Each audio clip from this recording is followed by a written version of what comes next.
Mark Wagner. Here. Present. Dee Talmadge. Present. Brad McLeod. Here. Present by phone. Joanne Davison. Joanne Davison. Gary Cates. Present. Patty Alderson. Here, by phone. Present by phone. Steve Bruns. Here. Present.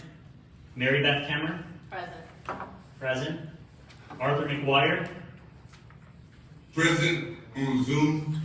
Present by phone. Judy Westbrook. Present by phone. Present by phone. Bob McEwen. Here. Present. Michelle Schneider. Present. Present by phone. Alex Triantafilou. Alex Triantafilou. Mary Ann Christie. Present. Present. Jim McNulty. Jim Here on McNulty. the phone. Present by phone. Linda Matthews. Present. Present. Steve Austria. Here. Present. Laura Rosenberg. Here. Present. Donna Owens. Present by phone. Present by phone. Is there a folder? Chris Joseph. Yes. I'm present by Zoom. Present by phone. Keith Cheney. Present by phone. Present by phone. Katie Deland. Present by phone. Present by phone. David Arredondo. Present by phone. Present by phone. Patty Stein. Here.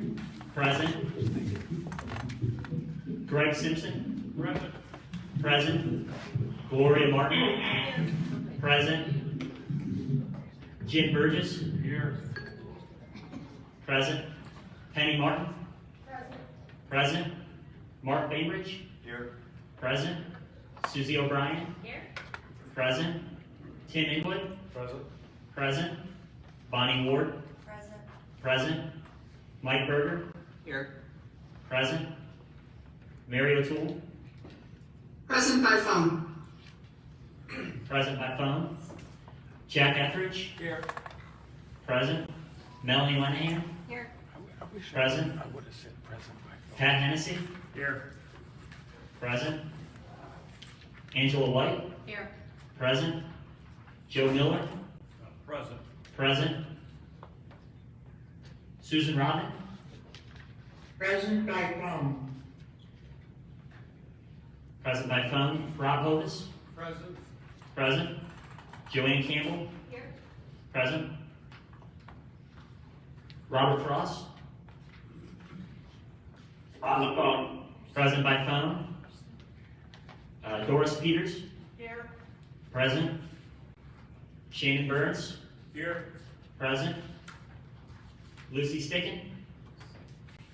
Present phone. Present by phone. Dan Carter. Here. Present. Denise Verdi. Present. Present by phone. Jonathan Zucker. Here. Present. Lisa Cooper. Here. Present. Brian Williams. Here. Present. Kayla Atchison. Present. Present. Jim Simon. Present. Present. Debbie Carr. Debbie Carr. Present by phone. Present by phone. Kurt Brady. Present. Present. Sarah Brown. Here. Present. Jim Carnes. Present. Present. Leanne Johnson. Here. Present. Doug Wills. Here. Present. Betty Montgomery. Here. Present. Casey O'Brien. Here. Present. Melissa Pope. Present by phone. Present by phone. Dave Johnson. Here. Present. Monica Ron Blasio. Present by phone. Present by phone. Mr. Chairman, we have a quorum. Thank you.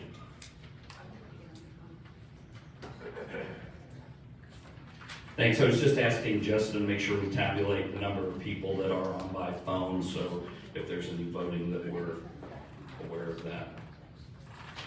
You actually did a pretty good job. The agenda for today's meeting can be found in the member folder. The chair would entertain a motion to adopt the agenda. Mr. Chairman, Mr. Chairman, this is Chris Joseph calling. Yes, Chris? As for the agenda, I don't have a major problem with it except for the endorsement of the central committee members. The language you used in there saying incumbent and central committee members, and I'm not trying to point out any way, but with the redistricting, there's been some 2 members moved into our district, so I cannot agree that we should endorse them, or how do you define the word incumbent now during a new district? Chris, if I may just address your question, we are receiving a report from the endorsement review committee. They'll make a recommendation at that point. I'm not certain what that recommendation is, and so I think there will be discussion at that point. So if you'd like to have discussion on that issue, that would be a more appropriate time. But we do have a motion to accept the agenda. We have a second, and we go into, at this point, discussion. So, yes. I was wondering if I'm looking to amend the minutes for the agenda by adding a report from the permanent rules and revisions, because we had 2 resolutions that were tabled to that committee last meeting. And I just wondered if I'm moving to amend that motion for the adoption of the agenda to add a report from the permanent rules and revisions about those 2 resolutions that were tabled to there. I second the motion. Well, I'm not aware of a report from that committee. I'm not sure if that motion's in order, because you're not, if you're not the chair of that committee, you're asking the committee to make a report. That's And correct. We tabled 2 resolutions to that committee. I understand that at the December meeting we did that, but I'm not sure, is the committee chairman on that committee here and present? I mean, I would have actually submitted that, but I just assumed, since that was tabled to those committees, that we'd get a report. Well, we sent the meeting agenda out 10 days in advance of the February 4th meeting, and this meeting was scheduled delayed by 2 weeks. Okay. I think that I didn't know you could change it again after we Well, switched. I just assumed that. I would have liked to have given the committee, the subcommittee chairman, the opportunity to prepare and present. Okay. I think I do have a second, so we can proceed. Okay, so there's a motion to add a report from the permanent rules committee. Remind me, Justin, who's the chairman for that committee? Alex Strantafilou is on an airplane, and so he's unable to. And he's the only spokesperson for that committee? Well, he's the chair, and since he's not at liberty to designate a replacement, which is what we do when a chair is not able to, they choose one of their own committee members to represent them. It's impossible to meet the order. Again, we can confer with him after when he. Yeah. We can put it on the agenda, but there won't be a report. I mean, so we can vote to put it on the agenda, but he won't be here to report. I'm just, Okay. All right. So we have a motion, though, to vote on this, to add it to the agenda. Do you want to stick with your motion, or would you like to retract your motion? We can go ahead and take your vote. Okay, all those in favor of amending the agenda to add a report from Alex Strantafilou on the Permanent Rules Committee, all those in favor say aye. Aye. All those opposed say nay. No. I'm sorry, I forgot something. Let me, the folks on the phone, I would ask you to wait. Let's first have the people here in the room vote. We'll call the ayes and the nays for people here in the room. And then After we have that, I will call for the people on the phone to do the ayes and the nays. Is that fair? It's a little bit difficult to follow that. So let's try this again. All those in favor of amending the agenda to have a report from Alex Triantafilou, those in the room only say aye. Aye. Those in the room only say nay. No. Those on the phone that support changing the agenda to add a report from Alex Triantafilou of Permanent Rules Committee say aye on the phone only. Aye. Aye. All those opposed on the phone say nay. Nay. It's the chair's opinion that the nays have it, so that motion to change the agenda is not passed. Is there any further discussion on the motion? Yes.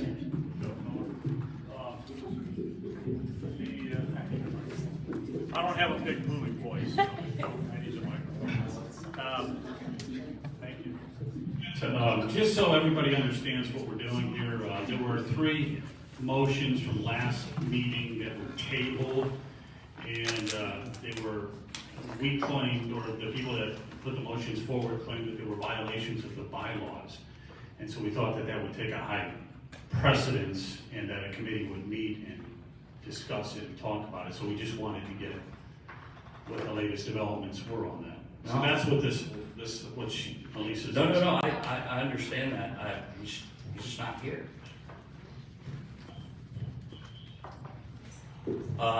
What I would suggest is, Alex is pretty accessible. I think you should contact him, let him know that you'd like a report at the next meeting, or let him know you'd like to give you an update on what's going on now.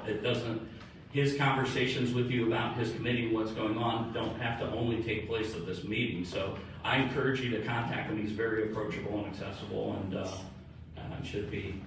Yes.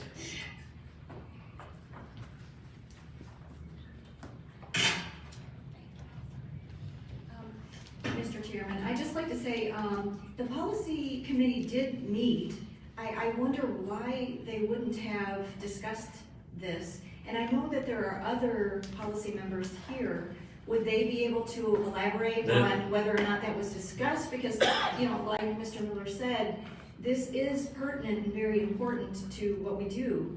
Yeah. And I would think that they would have maybe addressed it. Yeah, the policy review committee is different than the permanent rules and bylaws committee. They're 2 separate committees. So I'm not sure if Alex's committee has met. I don't believe that's the case, but they're not the same committee. We had a motion, we voted on it, it did not pass. I'd like to know if there's any further discussion on the agenda. Yeah, is this protocol, this is Denise, is this protocol that things that we tabled could just be brushed under the carpet? Is this normal? Well, Denise, Denise, I don't know that that's a fair characterization. I mean, Alex is not here, he's traveling.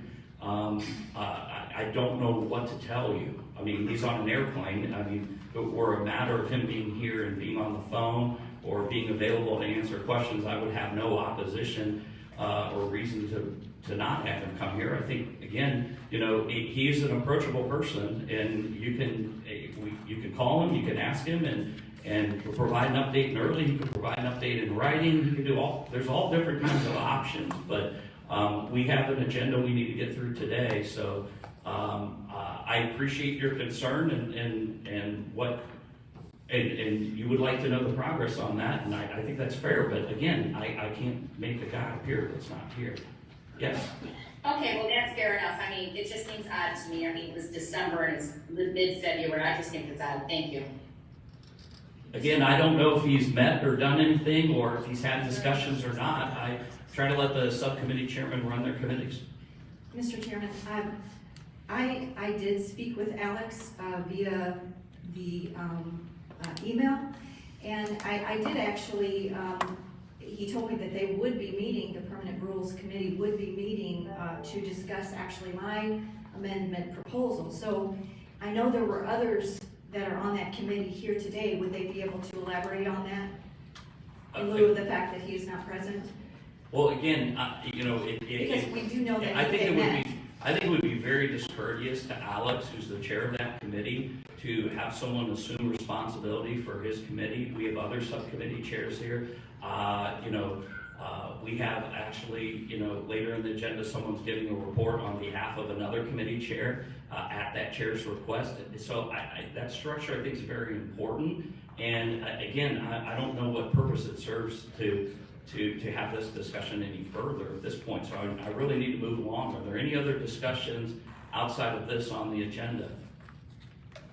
Yes? I actually have just a quick question on another topic, and that is when will our meetings be made public to the public and to all press? Do you have any idea when that will happen? So the policy committee met and made a determination to make changes for the February 4th meeting, which has become the February 18th meeting, and for that meeting only. So it was only for this meeting. Okay, I understand that, but does the policy committee have the authority to violate or change the bylaws as they did? Because it's clear in the bylaws that the meetings shall be open to the public and the press. Okay, Laura, So you're we are in violation of the bylaws. Okay, Laura, your comment is not well, or your point of order is not well taken. We're dealing with the agenda. Do you have anything to discuss about the agenda, which is under discussion at this point? No, I just wanted to clarify that as being part of the agenda, being part of this meeting. It should be open to the public. Thank you. Thank you. Chairman, call the question. Thank you. We have a call to question. Is there a second?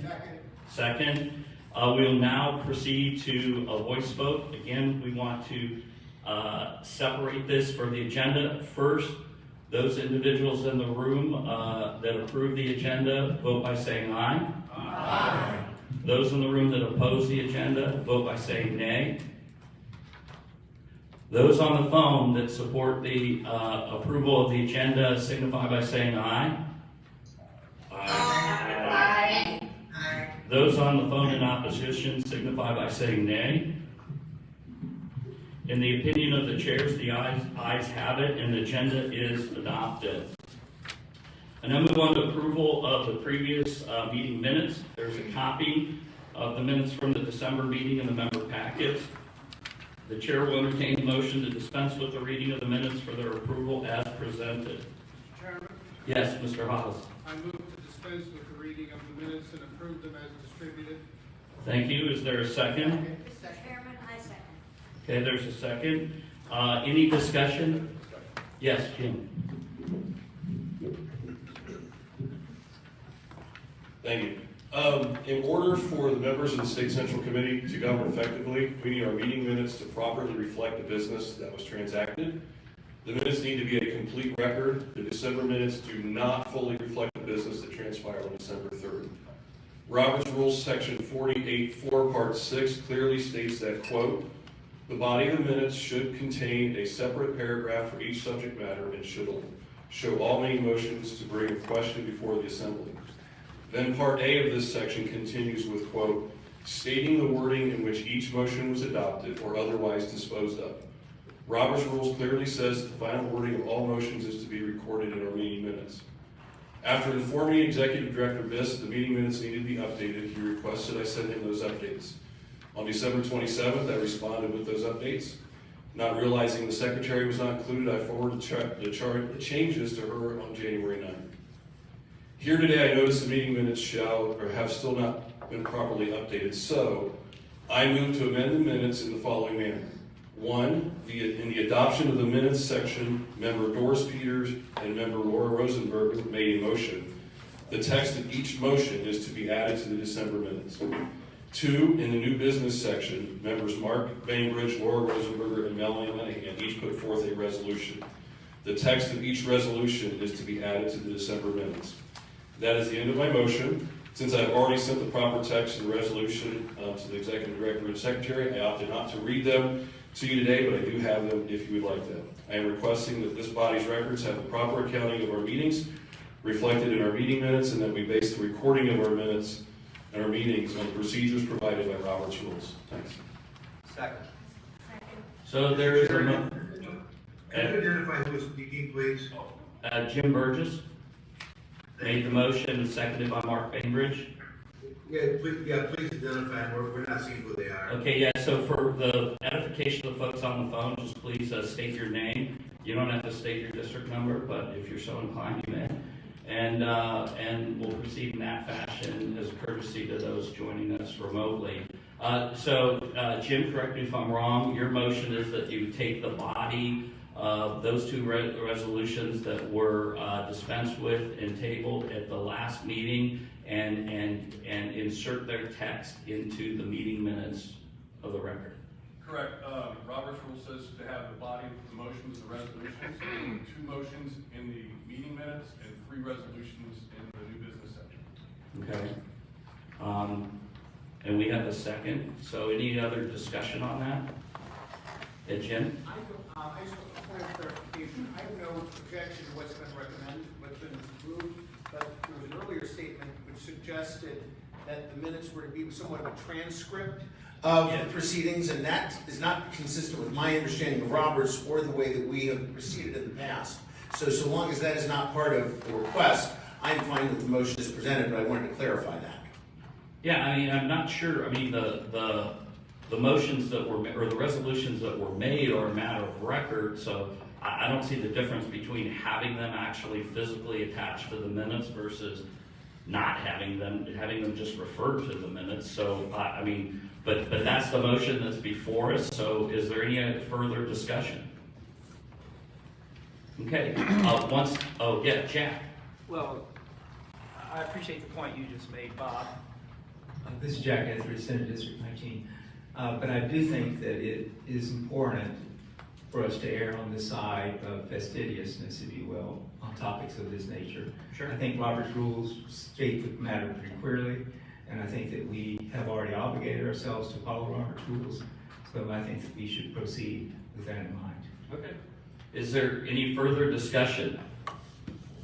Okay, once again, for those in the room first and then on the phone, all those in favor of amending the minutes to, Kurt, did you have a?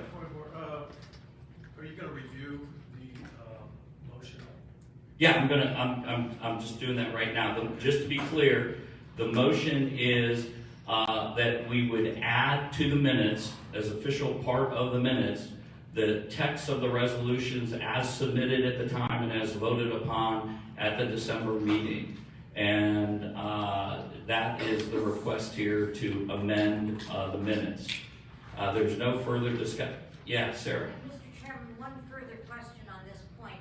If these resolutions are not memorialized in the reporting out in our minutes, is there some other place that these resolutions submitted to this committee would be placed for review or access or stored even? Where do these resolutions go?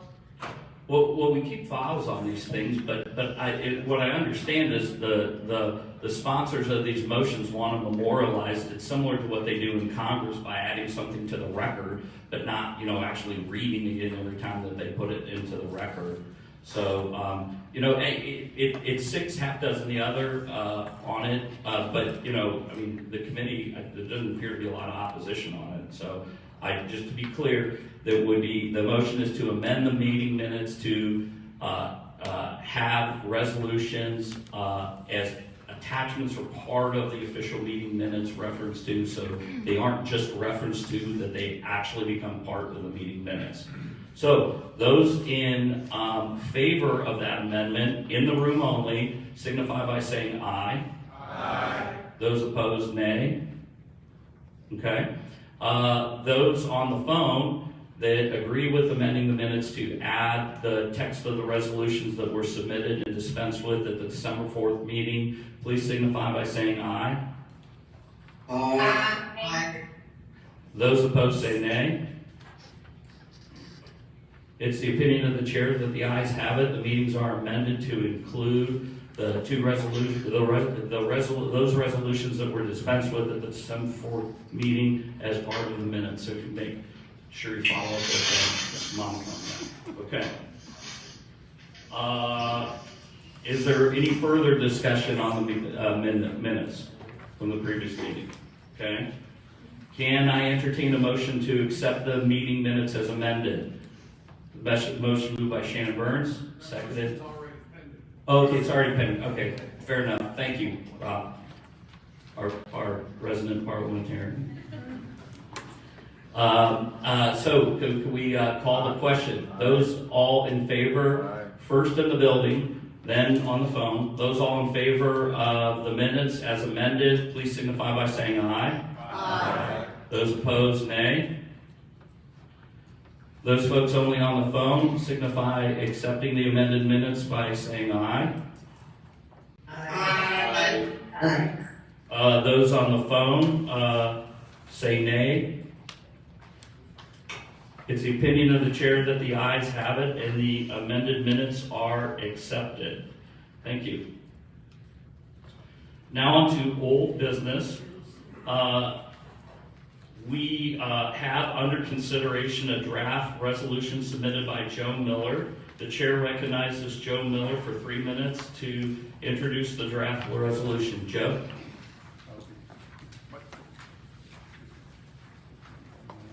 Thank you. Okay, Joe Miller, District 21. Mr. Chairman, I'd like to make a friendly amendment to the motion. We probably already went through that. Can't see anymore without glasses.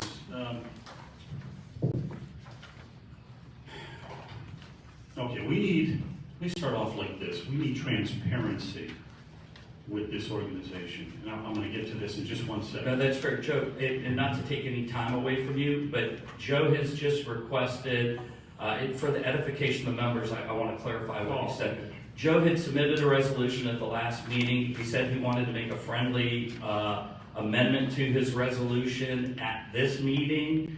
And from a procedural standpoint, I want to address that. But rather than vote on this and go through all the rigmarole, can we have a consensus? Is there any objection to the gentleman making a friendly amendment to his own resolution? If there is no objection, Joe, your friendly change or friendly amendment to your own resolution is accepted, and you may proceed in 3 minutes. All right, thanks. Okay, so we need transparency in this committee and integrity. And I'd also like to see roll call votes, and here's why. Okay, number one, we have state central committee members who have received a job or some employment from Governor DeWine. 2, we have state central committee members who were appointed to boards or commissions by Governor DeWine, or they report to Governor DeWine. And 3, we have state central committee members who are lobbyists, and especially the lobbyists that lobby to the executive branch, which means, again, Governor DeWine. So I think it's imperative that this conflict of interest that any state central committee members fall into one of those above categories, which, by the way, there's 17, just so people know, there's 17 people that fall into that category right here, which is 25% of this committee, which is a lot. So anybody falling into that category to recuse themselves from voting in the gubernatorial endorsement process. We are voices for 3 to 4 million Republicans in the state of Ohio, but our voice must truly reflect the sentiments of our constituents. Our votes cannot be influenced because of financial gain or prestige due to their close relationship with the governor. So I'm going to read the amendment right now. Just so you understand, this is the amendment. I'm going to read it right now. And I'll let you finish your, I just want to point out to members that a copy of the friendly amended motion is inside your packets and designated as such. I think we put both copies there. But go ahead, Joe. Okay, so it's got the yellow marker on it. Okay, whereas many state central committee members currently serve in positions which present a conflict of interest in the contested 2022 primary endorsement for the governor's race, as they were appointed by the Governor DeWine to those positions of authority or they serve under his employment, and this may improperly bias and influence the integrity of their vote. Therefore, I hereby request that this committee take action to recommend any Any state central committee member who is a governor, appointee, or employee that serves at the pleasure of the governor of DeWine voluntarily recuse him or herself and abstain from voting in the gubernatorial endorsement contest. Thank you, Jeff. Thank you. Any discussion? Yeah, Gina. You're not asking them to give up their seats, you're not asking them to not vote on other things, correct? Because their expertise is greatly appreciated. You're just asking for just this one thing of this in regards to specifically endorsements to be on that? Is that what you're asking? Yes. Just that one vote, right? Just for the governor, because they have, A conflict of interest with the governor, and I guess that could also entail if you had a conflict of interest with Secretary of State LaRose or something, you wouldn't want to recuse yourself for that vote as well. And that way that could give them a clear, like, even though I'm employed by this person, I can still represent the people in case there is a Oh, conflict absolutely, of. absolutely. Okay, I want to clarify, and it's just for. It's the- just for this, because if you're I- receiving financial gain, or you're on a board, even if you're not receiving money, it's a prestige, you're reporting to the governor, so it's like you're influenced. It definitely, you're biased. I just wanted to We're just trying to clarify get the that. transparency here, I think. Thank you for answering my question. Thank you. Yes, Jim. I have a question as well. I'm a member of the public board. I chair the Republican Development Authority Board. However, I was appointed to that board by Governor Kasich, not Governor DeWine, and my term is not up until, actually it would be the next governor's term, whether that's Governor DeWine or whoever, the horrible person running against him. And so I guess my question is, since I wasn't appointed to the board by DeWine, I was appointed by Kasich, how does that work? who are you reporting to now? We're an autonomous board. We don't report to the governor. We certainly keep the governor's office advised as to what's going on. They advise us as to things, but I mean, the governor is not a direct report because we're autonomous. We're appointed by the governor, absolutely. And I guess my other question is, because we all are in politics, we have so many relationships and ties. I just filed my state committee petitions. So those have a process where they're reviewed at the county board. Certainly the Secretary of State's office has an influence in those. I mean, am I not supposed to vote for the Secretary of State's appointment because I have petitions? I mean, if I'm a lawyer. Again, governors appoint judges all the time. How does that work? I mean, I respect what you're trying to do and I understand it, but I think that it gets way too it gets very cumbersome, and I think that what you're doing is going to create more problems, and it's going to discourage participation rather than encourage it. Thank you, Jim. The chair recognizes Dan Carden. Yeah, I work for the lottery. I was hired by the lottery. It was a different administration. I report to the lottery people. Governor, when you say I serve at his pleasure, I had nothing to do with either one of the governors getting me the job. So, I mean, I find that offensive to think that I would be influenced because I happen to work for a state agency. I think this is way off base with what you're trying to do. Okay, the chair recognizes Shannon Burns. Thank you, sir. Mr. Chairman, I stand to further this discussion, specifically directing the comments from my colleague in Akron, Mr. Simon. I think it's very clear to the individuals on this committee whether you personally have a conflict of interest or not. If you're appointed and you serve at the pleasure of an elected official that is in front of us, you know that answer. You're a smart man. Very much, many of us are smart people. Whether you are influenced or serve at the pleasure is something you know, and I think you should disclose that. And that's something that we should all know as members of the body. If you have that conflict, disclose it and recuse yourself. It's a very simple concept that you should know yourself. It's not something that we have to dictate. Yes, Mr. Bainbridge.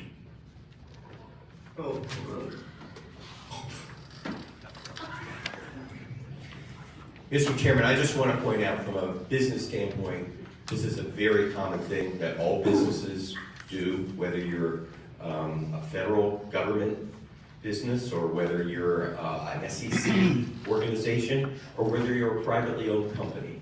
Recusing yourself because you have a conflict of interest goes right to the ethics of what we do. It has to do with our own positions to be of loyalty to the organization. We cannot be loyal to this organization and take a vote if we have a conflict of interest. And that's what our ethics say. And so I would remind members, as Mr. Burns said, that that is a real fiduciary responsibility that all of us have, to remain loyal to this organization and disclose conflicts of interest and recuse ourselves when we have one. Yes, Sarah. Mr. Chairman, I'm compelled to stand up and speak at this moment.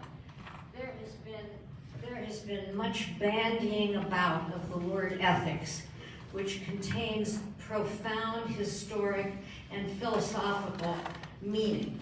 We've heard about realtors' ethics. We've heard about auditors' ethics.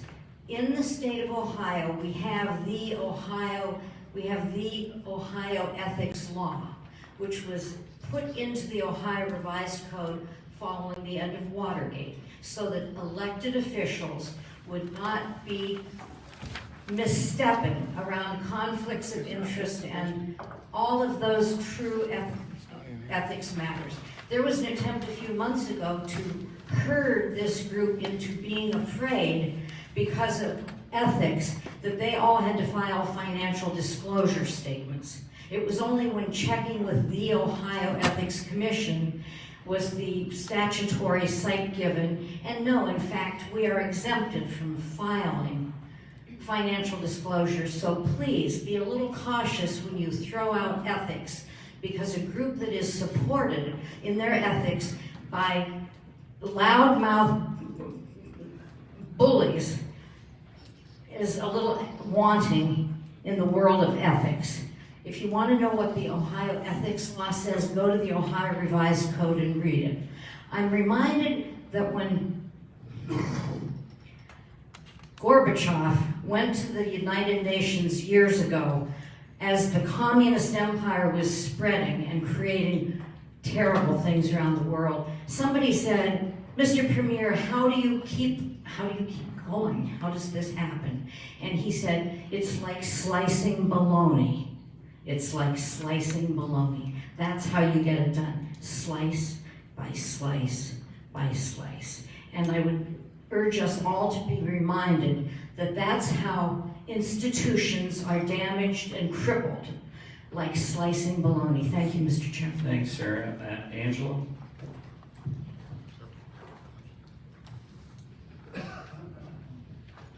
What really concerns me the most about this motion is Mr. Miller has opted to say there's 17 members of this committee who don't have a voice, which means we are removing the voice of those constituents. Those members were elected in 2020 to serve on this committee, and they are the voice of those constituents. Most of these people were appointees or employees at the time that they were elected, and telling them that they have to recuse themselves is saying that those voters do not have a right and a say in the body and what we do in the proceedings of these meetings. For that matter, I'm voting no on this, and for that matter alone. And Mr. Chairman, I'd like to call a question. Okay, there's been a call to question, but I want to recognize Greg Simpson, whose hand was up before you called the question. So we'll get back to that, Angela. I tend to agree with Angela. I've been appointed to several boards. I went through the Ethics Commission, and nowhere did it say, now, if you get appointed to this position, are you going to support the governor, not support the governor, support the senator, support the congressman? The question never comes up. Are your ethics good enough to serve on this board and to support and help the people of the state of Ohio to have a nice, clean transparency in the board that you serve on? That's what I take my pride in. I was appointed by Governor Kasich, and not one time I ever heard from Mr. Kasich or any of these people, are you going to support me or not? I wasn't even brought up. The Ethics Commission stated to me, this is what we expect out of you. I represent, with my counterpart, people of the 14th District. So you're asking me to tell the people of 14th District, I'm not gonna vote because some person put up this thing that they think if you question my ethics, I consider it highly insulting. Highly insulting. And not to be able to vote for my people in the 14th District, then you're depriving everybody in the 14th District of a vote. That's all I've got to say. Thank you. Thank you, Greg. Mr. Johnson, did you want to? Yes, fellow members of the committee, since my name is on this list, I'd like to make it perfectly clear. I've served on a number of boards and commissions over the last 30 years that I've been involved in Republican Party politics. I was elected county chairman in 1989 in Columbiana County. And most of these boards and commissions that I've served on didn't pay anything. I got a call one day from Governor Kasich who said, will you serve on the Bureau of Workers' Compensation in Ohio? This came because I was the chairman of the Ohio Manufacturers Association, who had nominated me to the governor's committee to be considered for an appointment to represent employers of 100 or more people. And it also happened in that prior period of time, my company had gone for 1 million hours without a single lost time accident. So I was very honored, didn't know that it even paid anything when I first accepted the job. And I learned it did pay, doesn't pay $2,500 an hour, Mrs. Rosenberger. But I will say this, when it came time to oust the last state chairman, Dave Johnson led the way to support a new state chairman. And that was against the wishes of the governor who had appointed me to the Bureau of Workers' Comp.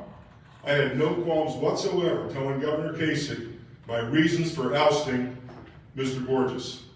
So if you think that somehow serving on this committee somehow is going to prejudice my opinions, you're wrong. Thank you. Mr. Etheridge. I'll be very brief. I just want to thank Sarah Brown for her comments, astute as usual. But I did want to stipulate for the record that I'm sure that she did not intend to state that any member of this committee was either loudmouth or bullying. So if I can have concurrence on that, we'll state that for the record. Thank you. No, you don't have that. I said Okay, order from Mrs. Brown. She's the one that spoke. Sarah? Jack, I don't think that's in order. Okay. Angela, I recognize you to make a motion. Yes, Mr. Chairman, I made the motion for a call to question. There's a motion to call the question. Is there a second? Second. The motion has been seconded. We will now proceed to a voice vote. Once again, we'll start with members here in the room first, and then members on the phone. All of those in favor of Joe Miller's friendly amended resolution signify by saying aye. Aye. All those opposed say nay. Nay. For those members on the phone, all those in favor of Joe Miller's friendly amended resolution signify by saying aye. Aye. All those opposed say nay. Nay. It's the opinion of the chair, the nays have it, the resolution is defeated. We'll now move along to a resolution that was submitted by Joanne Campbell. The chair recognizes Joanne for 3 minutes to introduce the draft resolution.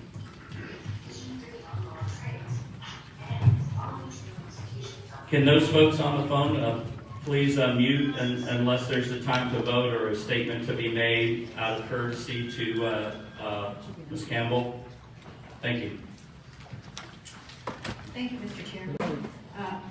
I appreciate those who I've spoken with about these proposals concerning ethics and the possible introduction of a whistleblower policy to our permanent rules. Since there are 2 separate articles, Mr. Chairman, I'm asking that we vote on them individually, if that is permissible.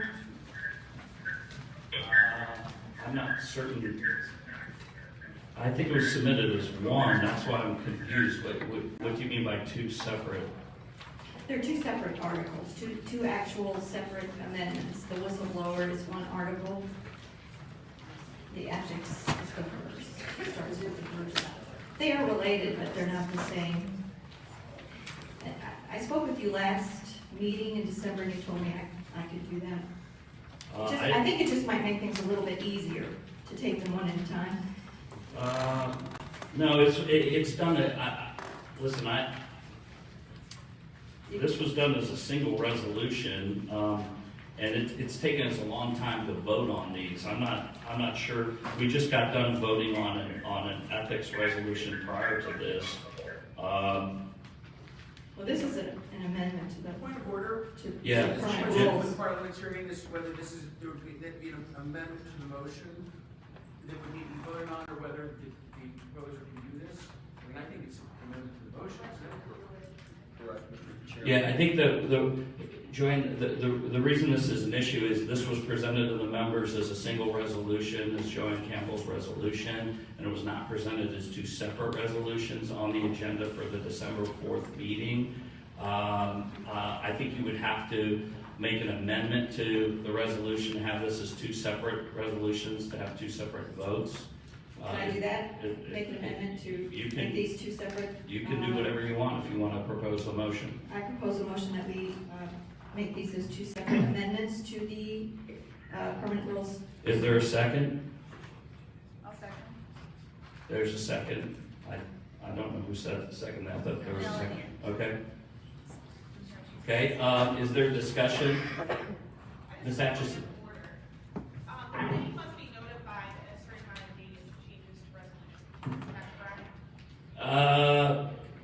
Yeah, but we just had a friendly amendment to Joe Miller's. I think that it's in order. I don't see her being out of order amending her own resolution, Is there so. any language changes that would be made or just? No, it's just separating them as two votes. I don't really see a problem with that in terms of notifying the members. Members have had apparently both documents, but had them as one document. So it would just be a vote to determine if we would treat them like two separate documents or treat them like a single document. I just wanted some clarification. No, that's fine. Thank you. You're welcome. Okay, is there any further discussion? So, just so everyone's clear, we're going to do this in the building and then on the phone. But the motion is that the submitted resolution from Joanne Campbell would be split into two separate resolutions that would be voted on separately. I don't know that they need to be discussed separately, but they would be voted on separately. Is that accurate, Joanne? That's accurate. Okay, thank you. So, okay, sure. So we're going to be taking one vote, and this is what we're voting on. One vote for the ethics section, and then a second vote for the whistleblower section. Correct, that's the Okay. motion that's in And play. we have to vote To- to approve that. To approve voting on them separately. And Right. Mr. Chairman, I really would like us to discuss these separately, if we could discuss. They are two separate issues. Okay, so the motion is to split both resolutions and to have separate votes on each resolution and separate discussion on each resolution. Is any questions about the motion that has been made?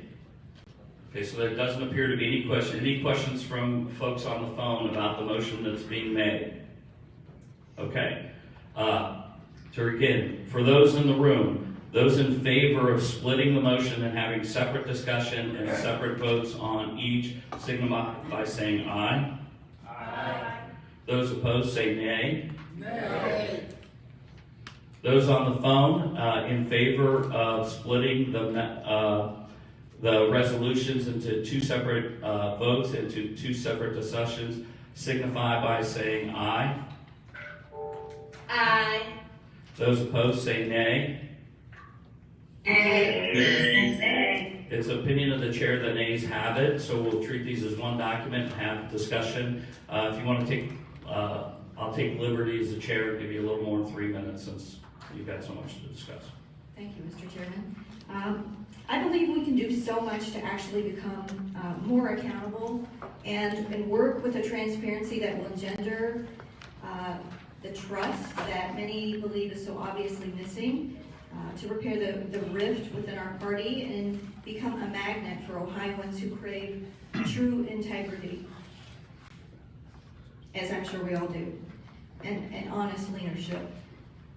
It starts with us, and I'm hoping this will be a starting point for vigorous dialogue among us today about ways we can strengthen our resolve to assure those Republicans that elected us that we are doing all we can to act above board and with good conscience, striving for high ethical standards at all times and to the best of our ability.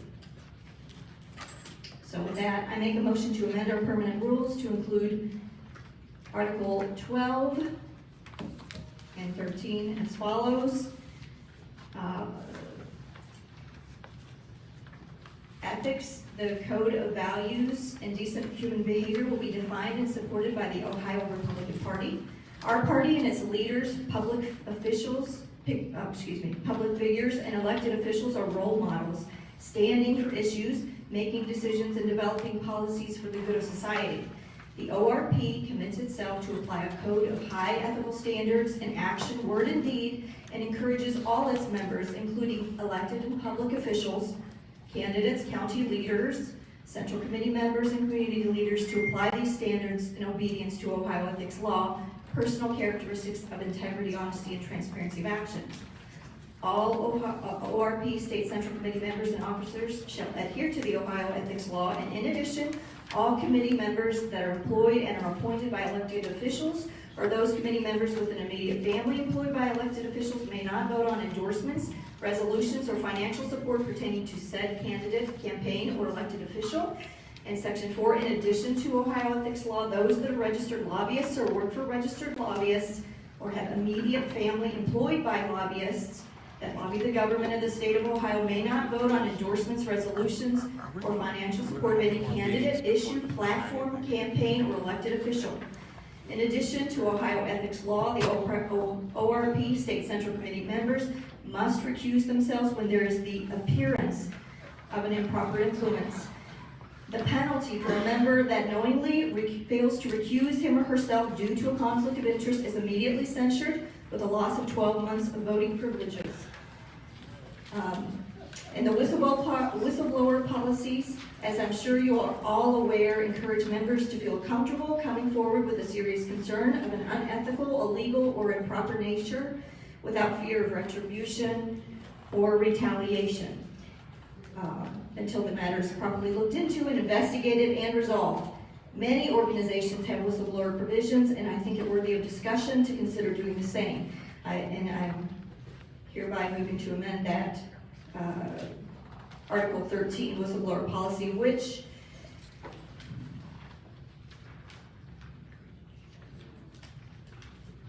the Ohio Republican Party, consistent with its commitment to maintaining the highest standards of ethics, integrity, and compliance with the law, has established this policy governing the handling of whistleblower claims.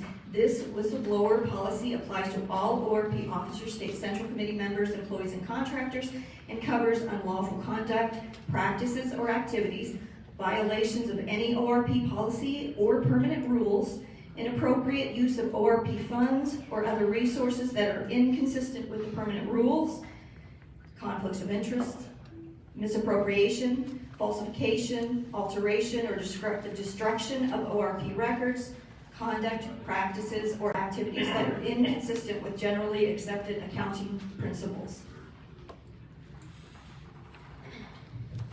Thank you, John. Mr. Carter.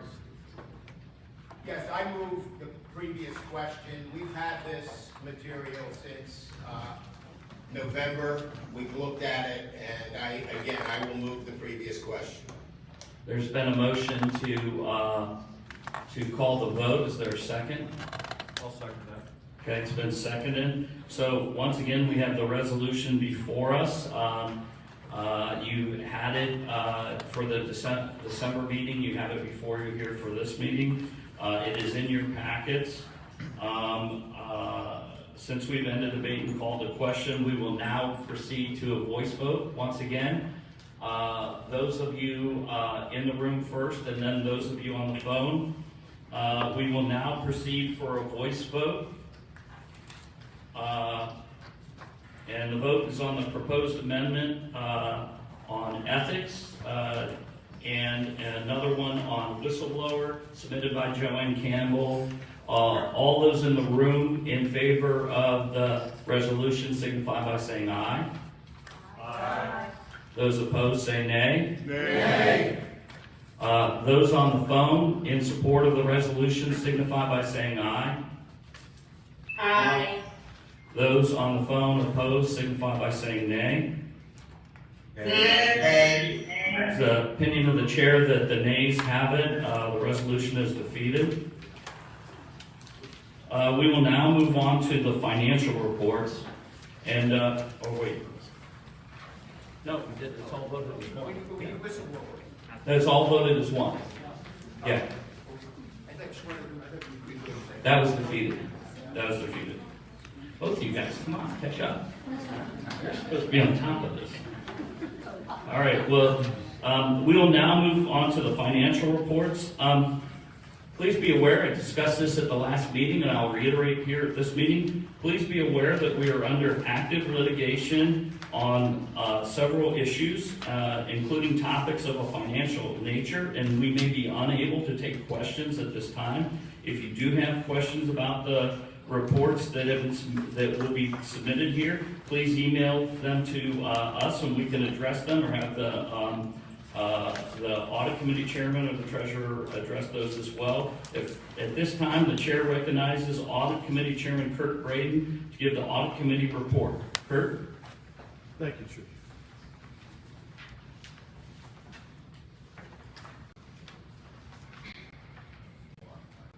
Good morning. Thank you, Mr. Chairman. It's great to be a part of this organization. I want to tell you it's just a proud moment when you get to appear here and be a part of this organization and make Ohio great. Well, I tell you that the chairman's done a great job of organizing his staff and tasking them with important procedures. And have walked through it with great passion themselves and have done a great job. As far as the audit committee, I want to tell you that everybody's been very active in making sure that this process is taken care of in a very business-like way. To say that the audit committee faced unnecessary challenges this past year would be an understatement. This audit committee report will highlight those changes and provide an update on where several issues stand. Last year, the audit committee authorized an audit of the Ohio Republican Party finances for the years 2019-2020. The contract for the audit by Clifton Larson Allen LLP was approved by newly elected Chairman Bob Pavuchik, began in May of last year. It's important for me to remind members that the ORP bylaws do not require audits, only that the audit committee conduct an annual report. During a fiscal review committee conference call in April, Mark Bainbridge expressed concerns regarding the accounts receivable entries presented in the fiscal year 2020 financials. On May 24th, Justin Biss delivered a memo explaining the discrepancy as a bookkeeping entry error. The memo also stated the matter would be referred to the audit committee, or referred to the audit firm, CLA, for verification. And I'll have more about this later. Surprisingly, the memo didn't satisfy Mark Bainbridge and Laura Rosenberger, who both made unauthorized contacts with the CLA auditors attempting to influence the in-process audit and its scope of work.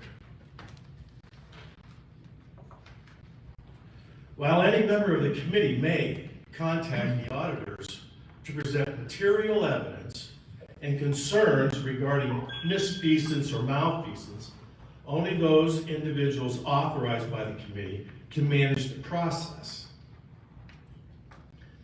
This is a very important part to me. While each of us is elected to serve our constituents, only the chairman, officers, or authorized individuals can speak on behalf of the entire committee. To be clear, no single member has any authority without authorization, and neither Mark Bainbridge nor Laura Rosenberger were ever authorized to meddle with the audit process.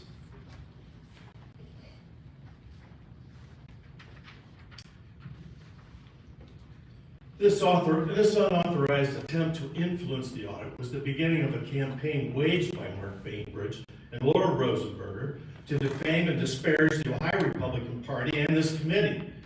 Mark Bainbridge's questions about the $650,000 accounts receivable error became allegations. That money was missing or written off books. The documents were leaked and the letters were written, and outside dark money groups got involved in an effort to defame the Ohio Republican Party. Despite being directed by Chairman Paducek not to influence the in-process audit, Mark Bainbridge and Laura Rosenberg continued to harass the auditors at CLA with phone calls and emails. Mark Bainbridge went so far as to threaten the CLA auditors if they didn't meet his demands. Not surprisingly, CLA quit the audit midway through the process, costing the ORP half the fee.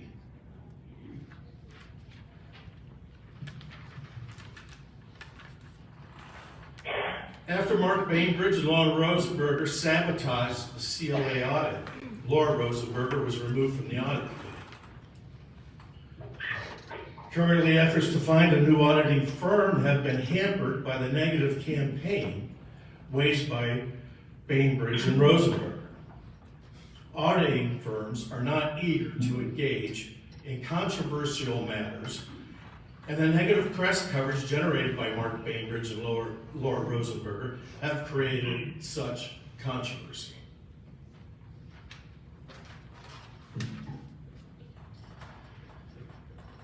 The Audit Committee met on October 22nd, 2021 to address multiple issues. First, we approved a request for a proposal for a new 4-year review of the Ohio Republican Party finances. Second, we authorized an independent investigation of the $650,000 accounts receivable issue and Mark Bainbridge's allegations of missing money. In November, Compass Point CPA was selected to conduct the independent investigation. The 4-year RFP was sent to the following accounting firms: Valid Advisors, Deloitte, KPMG International, Plant Moran, BKD, Brady, Ware and Company, GBQ Partners. I'm going to tell you that no response to date has been received from any of the 7 accounting firms. We're exploring other options for firms to solicit.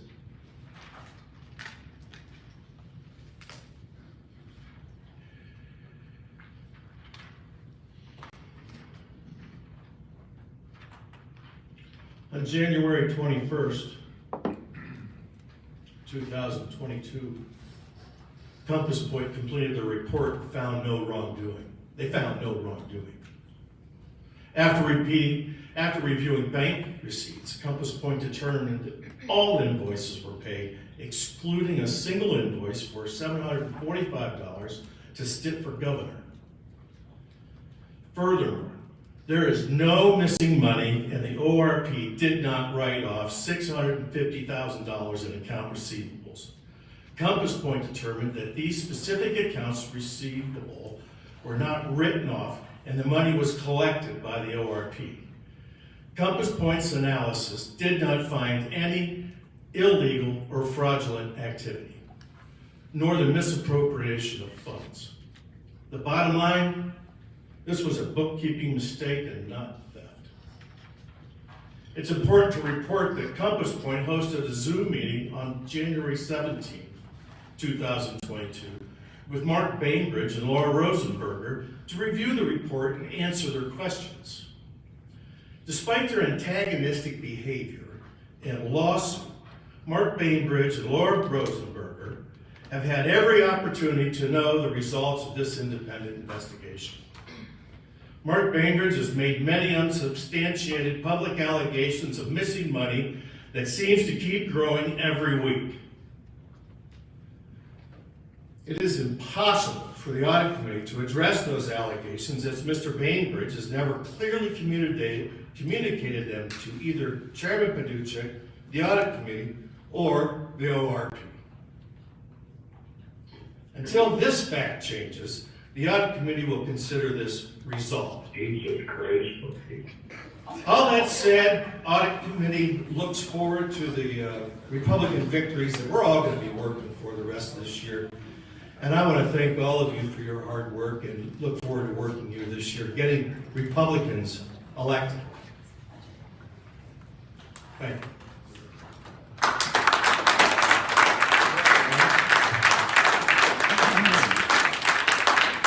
Thank you, Chris. I would like to ask Mr. Braden some questions. No, we're under litigation on this issue, Mark, of which you're a party of, and we're not going to have that play itself out here. What does the litigation have to do with any of this?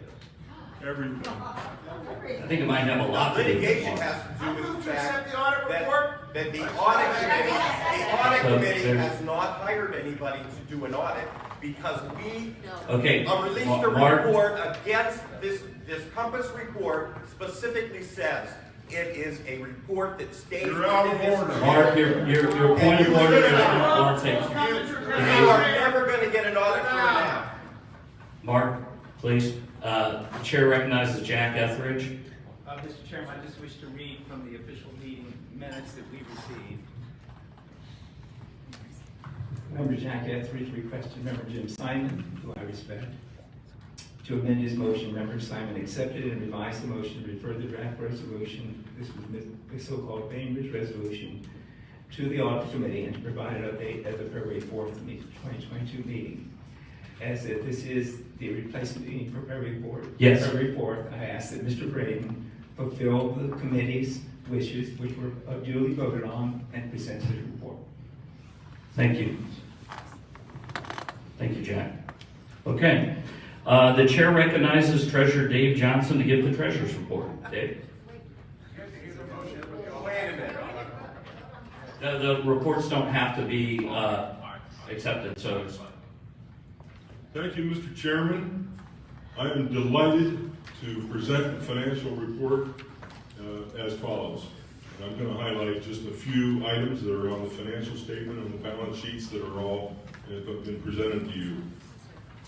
Total cash on hand is $1,217,000. Total liabilities at this point in time are $466,000. I'm rounding the numbers. Under the profit and loss statement, monies raised January 1st, 2021 through December 31st, 2021 amounted to $1,986,000.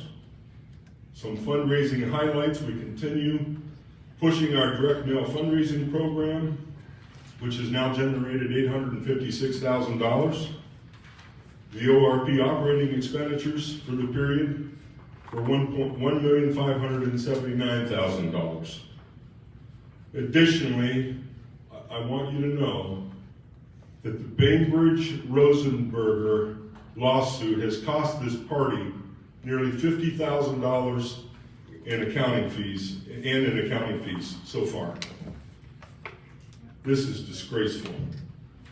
If you have any questions about the financials, I will be happy to take them by email directed through staff, but they will be in writing. Thank you.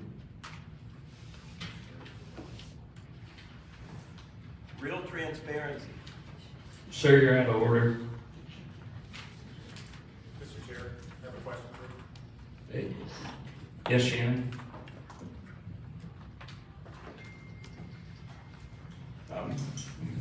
I appreciate the fact that Mr. Treasurer, that you would accept questions in writing. And I will intend to submit a couple of questions for you. Happy to do that, but I did want to ask the chair a question that is facing us right now and see if it's appropriate for the committee to be talking about this, and if not, then happy to move on. I did take a moment to review Governor DeWine's reporting to the Secretary of State, and it does appear that the state party has once again provided over $500,000 in in-kind contributions to the DeWine campaign. I made my point last time that obviously I don't believe that that's in with our bylaws. I made that discussion, we tabled that discussion. It did not get brought up again today. I'm just curious, Mr. Treasurer, why have we not reported ourselves so we can verify that we actually did give in-kind contributions? Why have we not reported to the Secretary of State like we're supposed to? And maybe we did this morning, and I'd love to hear about it. But you know, that information is something that's germane to our committee here, that we would be giving in-kind contributions to a candidate that is not endorsed. Okay, thank you, Shannon. Okay, at this point now, the chair recognizes Member Jim Simon to give a report on behalf of Endorsement Review Committee, Chairman Keith Cheney. It wouldn't be appropriate to have a response to that? I'm moving on. Thanks, Jim.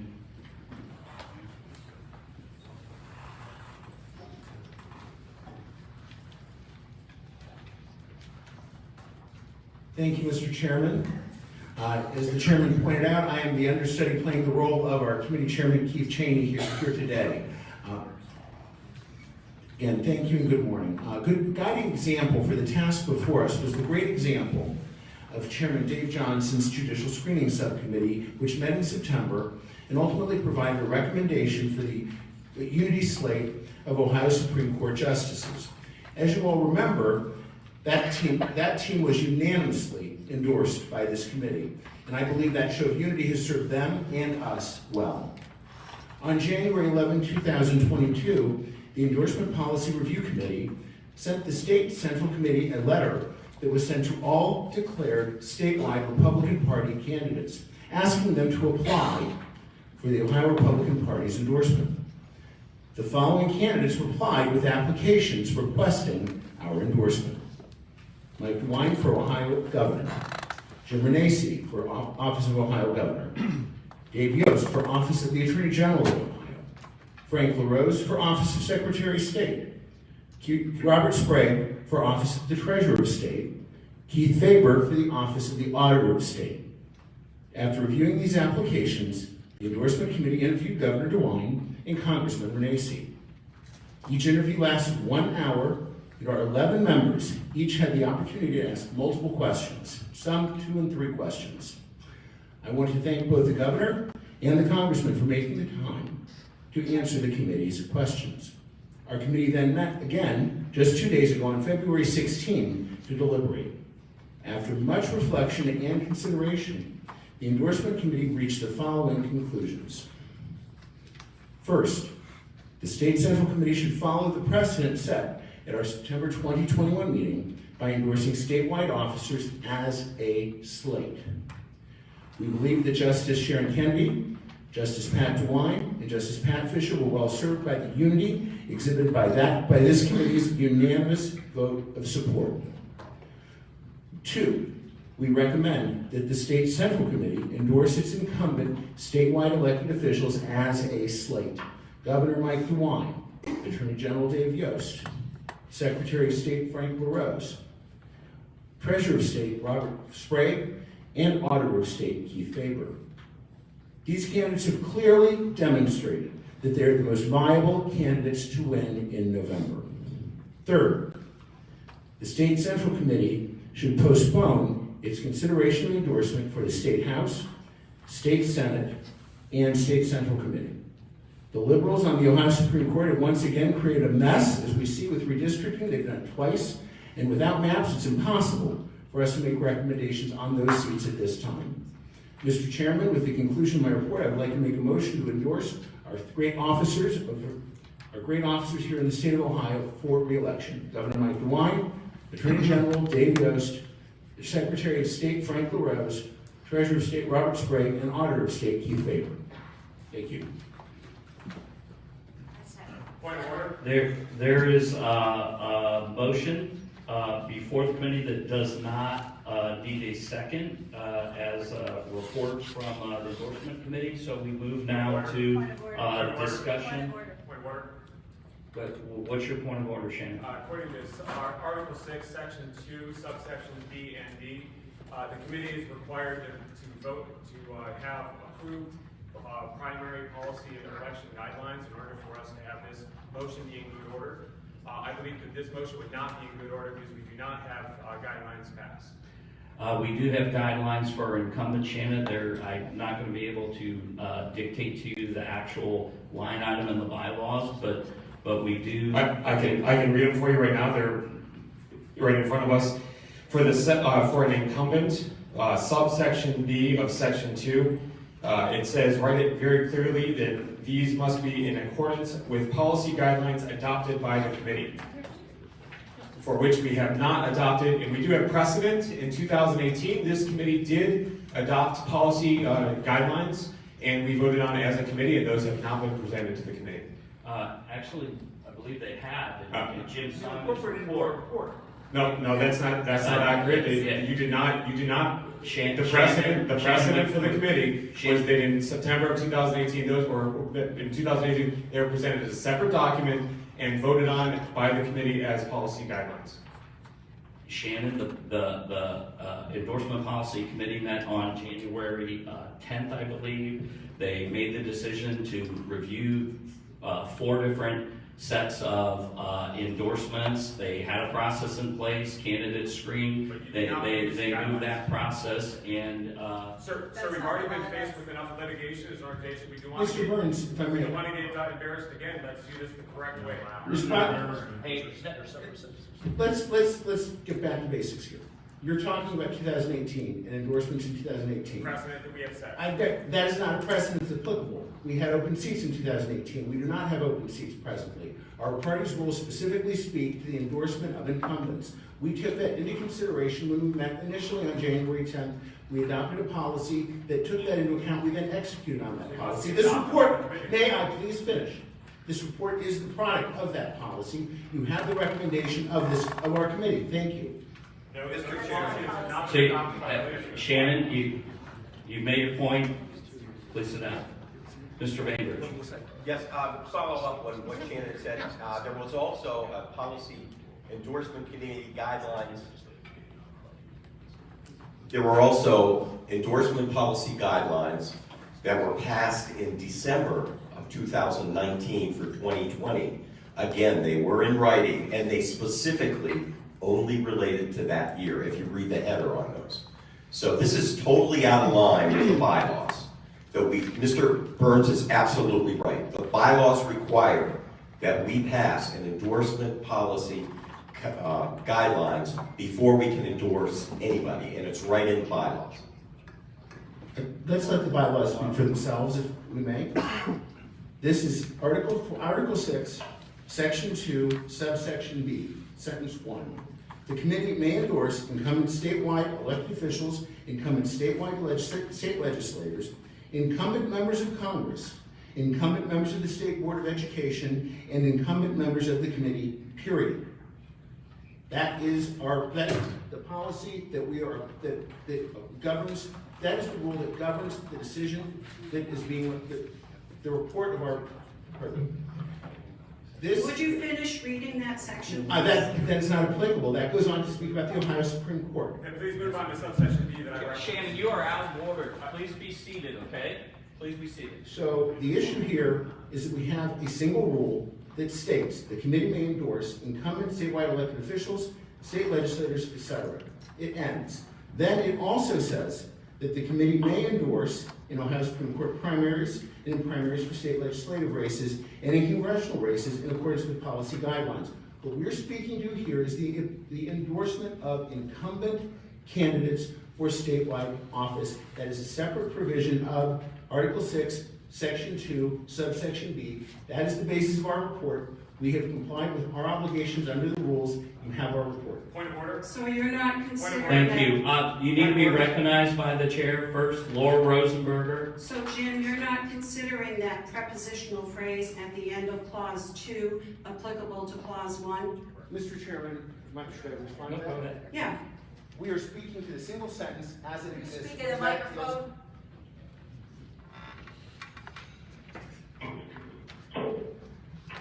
I'm not a grammarian, nor am I an English professor, perhaps you are, but I have a single sentence that says the committee may endorse incumbent statewide elected officials, and it lists them. There's a period at the end of that sentence. That is a complete thought. The next sentence states that the committee may also endorse certain other elected officials in primaries. These are two separate concepts, two separate standards. We are following the rule you have. Point of order. So it's a simple question, you're not considering the prepositional phrase. I'm not going to be and- cross-examined by a at member of the the committee, end not speaking to the chairman. It's an easy question. Chairman, point of order. It is a very easy question.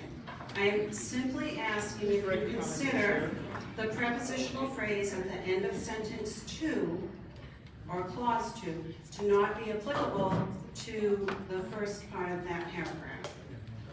Thank you. You have the gentleman's report from the committee My answer to her and question. your and his answer to your No, I question. haven't gotten an answer to That that. is you have the answer twice. Point of order. Not to that question. But I just wanted to know then, are you considering the policy that the endorsement policy review / screening committee that as policy that is being passed today by this committee? Why don't we have anything in writing? We're just to accept your screening committee? We're just to accept the will of 11 people, a very small minority of this committee? Laura, it's a recommendation. We have not passed written policy, and that has been, to quote some people here, the tradition of this committee is to pass written policy, to have it in front of us. We don't have anything in front of us before making endorsements in accordance with bylaws. That has been how it's always gone. And so, since we don't have anything in writing in front of us to vote on, to pass or not pass, are we simply to assume that what the endorsement policy committee did, 11 people did, is our policy? None of us voted on it. We should have voted on that back in December. So And we never did. Laura, we're voting on their recommendation after the discussion here, so there'll be an opportunity for the entire membership to vote on their recommendation, which is a recommendation which has been properly executed by that subcommittee's authority under the bylaws which have been cited and addressed. Right, but nobody here voted on that. Well, you're going to have an opportunity to discuss and vote on it, Laura. So, Okay. okay, thank you. Shannon, do you have a new point of order? Point of order. Okay. Mr. Simon and the parliamentarian, you addressed the issue of Article 6, Section 2, subsection B. I actually agree with your assessment that the second line does not actually pertain to incumbents, but you did not address Article 6, Section 2, subsection D, whereas in the second line, ORP candidate services will only be used in a primary campaign when the candidate is supported in accordance with the primary policy guidelines as submitted. That is the point that was not been addressed by you, Mr. Chairman. That is a point of order that is in good order, and you must address that. Actually, it's not in order because we have a question of a recommendation on endorsements. We don't have a question on an assignment. I challenge the ruling of the chair. ORP. I challenge the ruling of the chair. So we do a vote to challenge my ruling, and so is there a second to Mr. Burton? And what is your motion other than to just challenge my ruling? So I made a point of order that said that this motion that's been laid on in front of us as a body is not in good order. I made a point of order that said it is in direct conflict of our bylaws, and you have now come back to me and said that my point of order is out of order, and I challenge the ruling of the chair that my disqualification of this motion is out of order. okay. So first we'll do this by members in the room, and then members on the phone. And sir, by the simple fact that I don't believe that we actually have a good policy here, I'd actually ask for a roll call vote as pertains to Robert's Rules You're of out of order, sir. We have a motion on the table. Robert's Is Rules there of a Order second? provides an opportunity for a roll call vote. Sir, Mr. Sir, Shannon, with all due respect, you've interrupted me, you've interrupted other speakers several to times. make sure that we follow the rules. Shannon, You need to do it in a respectful fashion after you've been recognized. I've been much more okay? respectful than the chair that spoke before you that personally harassed members instead of did the business of the committee. I think this is an important opportunity for us to show the people of Ohio that we actually are transparent and we vote for what we believe in. So we have a motion. The motion has been seconded, and the motion is to challenge the ruling of the chair. Discussion. So there's discussion. Is there? Okay, so discussion on this. Yes, Mr. Bainbridge.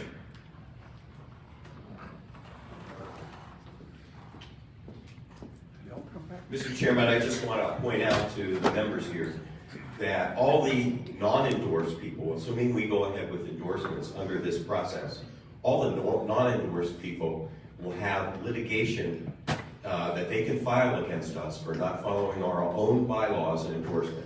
So you talk about litigation, it is very likely Sir, that's that we out will of have order. Now, we will have litigation from all Mark, the you are non-endorsed out of candidates. order. Mark, you cannot threaten committee members with I am litigation. not threatening anybody. I'm telling you what's going to happen. Mark, you need to calm down, please, okay? You We have calm business down. to do, okay? You're out of order. Is there discussion on the motion?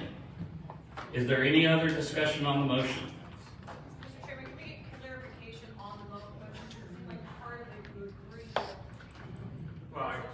Well, the motion, Gloria, is to challenge the chair's decision that the process and the procedures is outlined in the bylaws have been followed. Okay? So first we'll do this. Clarification that a yes vote means that A yes vote is the challenge succeeds and the chair is overruled by the committee. A no vote is the challenge is defeated and the committee proceeds with its meeting and the report that was presented. Is any questions about that? Can I just ask a quick question? Yes, Joe, Just sure. Clarification. So it is my understanding, and thank you. Should you stay? I know. It's my understanding that the procedures for the policy procedures for endorsements is something that has to be written up by the committee, has to be approved, written up by a subcommittee. No, this approved is by not, the- Joe, this is not germane. The discussion here is there has been a ruling by the chair. There has been a motion to challenge the chair's ruling. We're going to address that. We cannot get into things that are off topic on this. It's not an I thought that's what this was all about. But it's a challenge to the chair. It's not the issue that's before the committee. The issue before the committee is specifically what. I call for a silent vote, please. Excuse me? A silent ballot, please. A silent ballot? Yes, a secret ballot, yes. Okay, so there is a motion that the challenge of the chairman would be done by secret ballot. I need 3 seconds. We have 3 seconds. So we do actually have a procedure for this. What we will do is the chair will appoint Dan Luschek to pass out ballots. Let me just explain the procedure here first. We're going to pass out physical official ballots to committee members. Hang on a second, I have this written here. So here's our procedures on secret ballots. A committee member may make a motion to vote by secret ballot. At least 3 committee members must second the motion. After the motion is made and seconded by 3 members, the secret ballot voting will begin. The process is done in 2 ways, in person and by phone. In person, I'll go through that first and then I'll discuss how it is done by phone. In person, a staff member will hand out official paper ballots to committee members. A ballot will be brought by staff to each committee member's seat to deposit, a ballot box, will be brought by staff to each committee member's seat to deposit their ballot. The ballot box will be brought to the counting table for tabulation by official tellers. 2 staff members will act as tellers and manually count each paper ballot. 2 independent witnesses will be able to watch the tellers count those ballots and verify the total.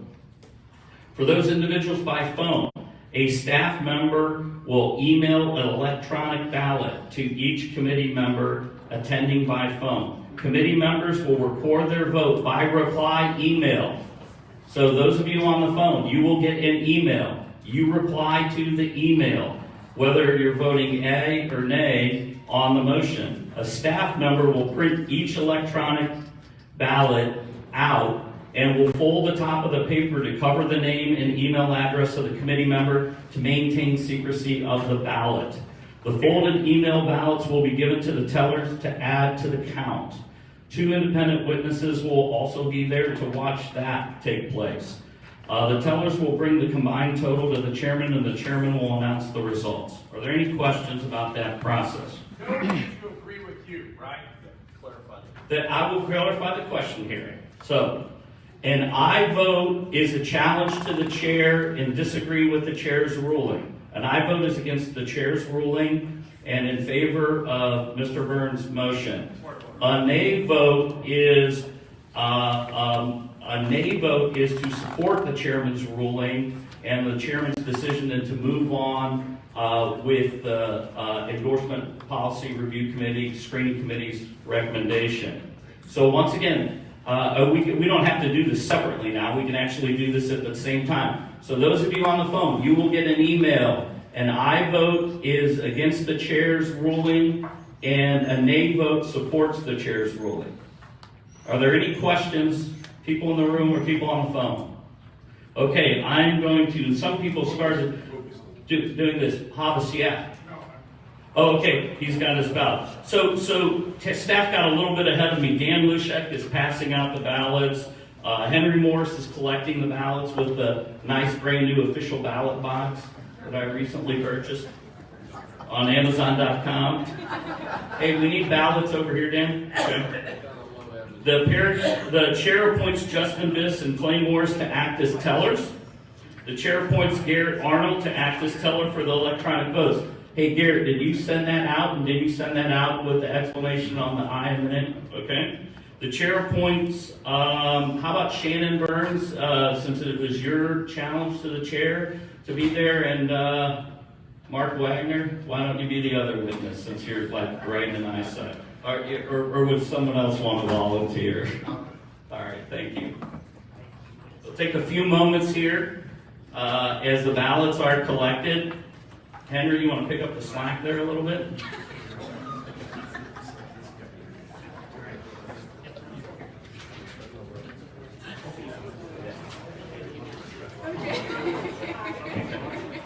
Sounds like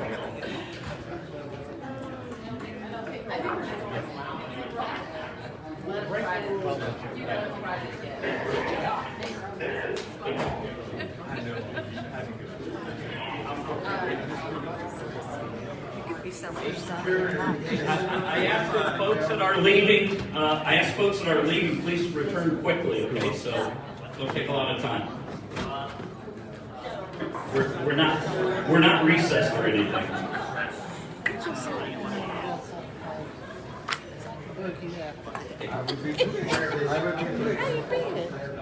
Hey, Henry.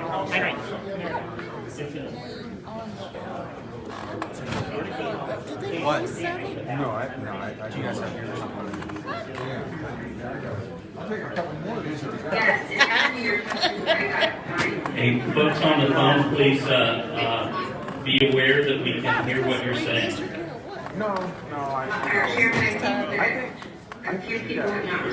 So, is there anyone on the phone that has not received the email? State your name if you have not received your ballot email. Well, let me help you. Let me help you. Chris Joseph. Okay. Check your spam filter. Monica Blaisdell has not received it out.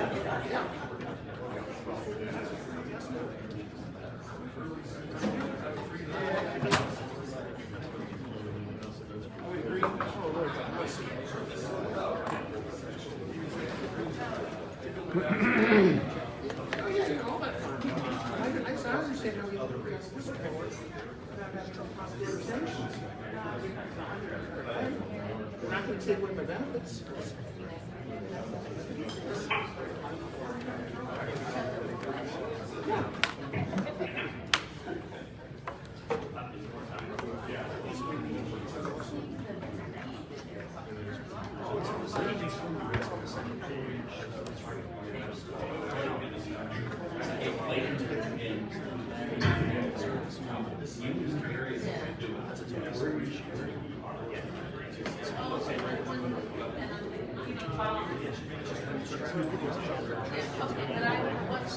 Have all in-room ballots been submitted?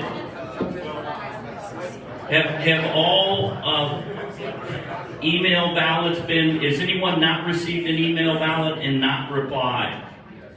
I have not gotten one yet. Chris?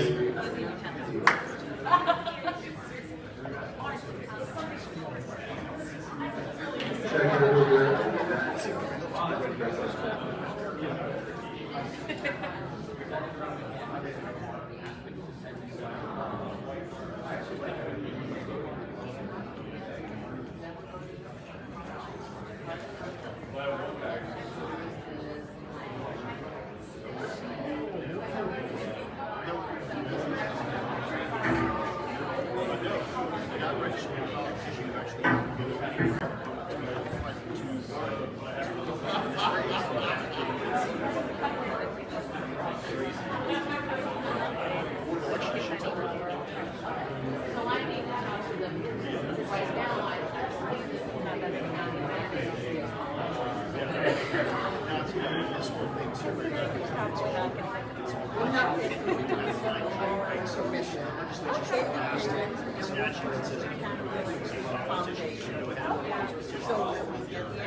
No. I'm really startled at how pleased I am with my decision. I wish I could do what you could do. I wish I could work in Washington. Well, it's just that might work out. But only for you.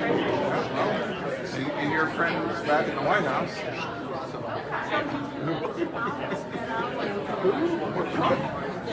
I don't think he's going to run.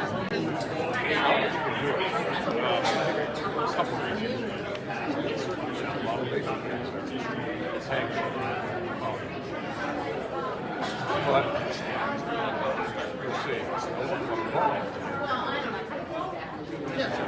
We changed the world. There were 15 candidates, and he was the only one that said that China was a threat and that the borders were concrete.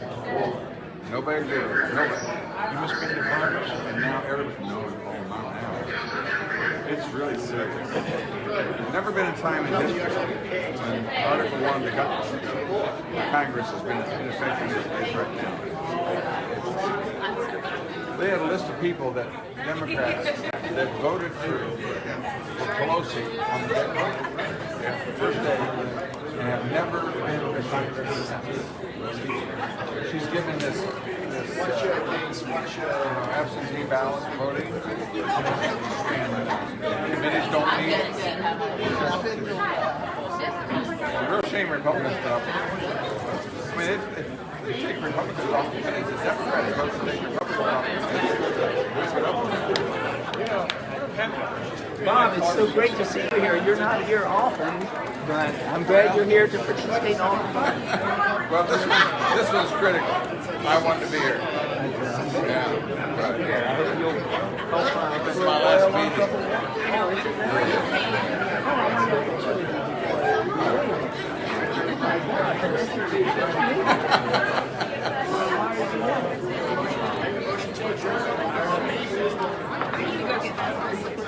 I got here for one reason. I wanted to stop so I'm going to give my last little swan song here and do it because that's where all the trucks are. Most of these people have no clue what goes on. There's 3 or 5 people that control who gets the all over the state. They're multi-millionaires. I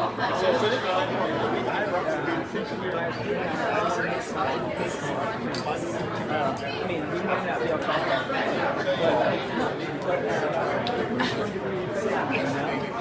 No. Yeah, there'll be 3 people. One from Hamilton County. Well, one of it is Philip infiltration, and the party didn't endorse him. And He's a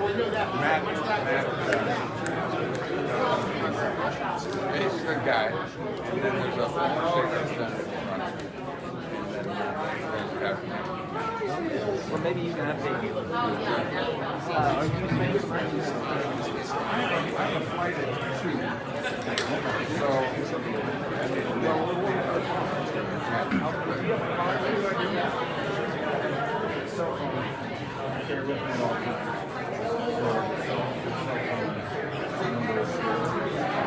I'd like to help you, Jack, because this is really sad. And what those handful of people I just told you about, they make a deal with the Democrats. The reason Ohio is not the right word is because Republicans make a deal. You don't have to do anything. So we elect these Republicans. But Ohio is the first example of the constitution. We don't accomplish it.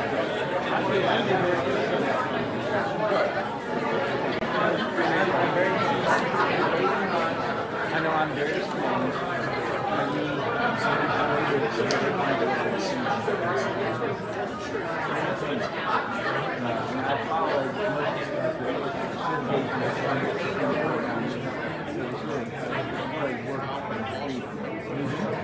In Michigan, past right.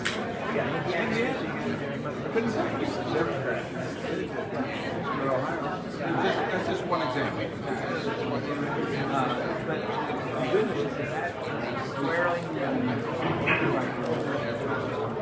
What we need to do now is you allow the money to flow.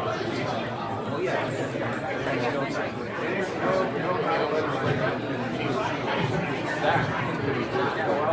Well, we will accept it. But I'm most interested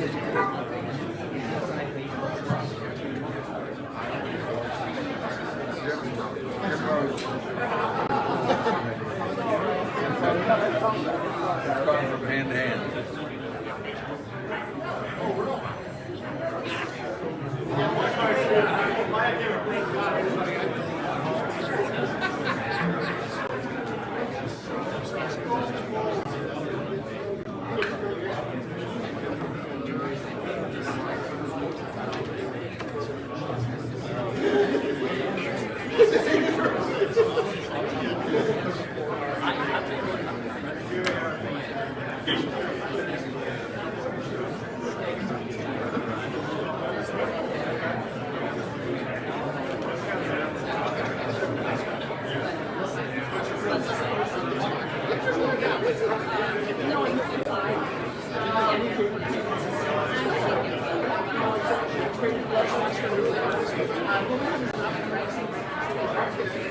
Ladies and gentlemen, please be seated. Please be seated.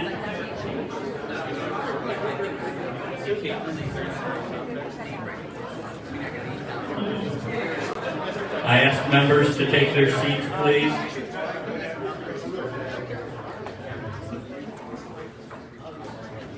I think we have a few stragglers outside.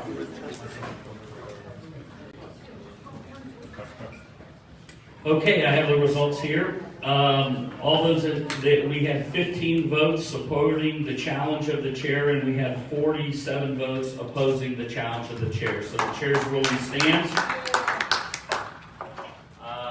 We had a motion at the conclusion of Jim Simon's report. There was a motion made to accept the slate of executive candidates as recommended by the Endorsement Review Committee.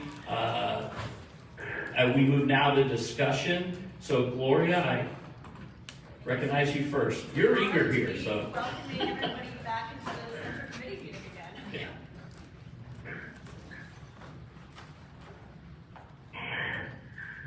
This committee has the right and the privilege to endorse candidates for the good of the Ohio Republican Party.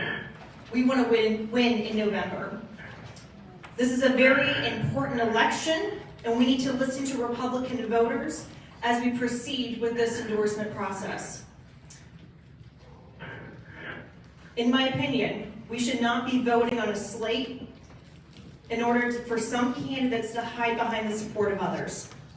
Each state official candidate should be voted upon by a roll call vote. And I say this because this will clearly show the support of the committee and validate their right to party support and all the benefits that come with this endorsement. I cannot vote on this slate while representing the constituents in my district. I support the endorsement of many of the listed candidates. If the committee will not vote on each candidate individually, I must then vote no on the slate and instead will publicly endorse those I do support. Thank you. Thank you, Gloria. Any further discussion? There was one other person I thought. Okay, Brian? Oh, Brian? Mr. Chairman, move to amend. What's your amendment? I move to amend to remove the name of Secretary of State Frank LaRose. There's a motion to amend by removing Frank LaRose from the list. Is there a second? Second. There's a second from Doris Peters.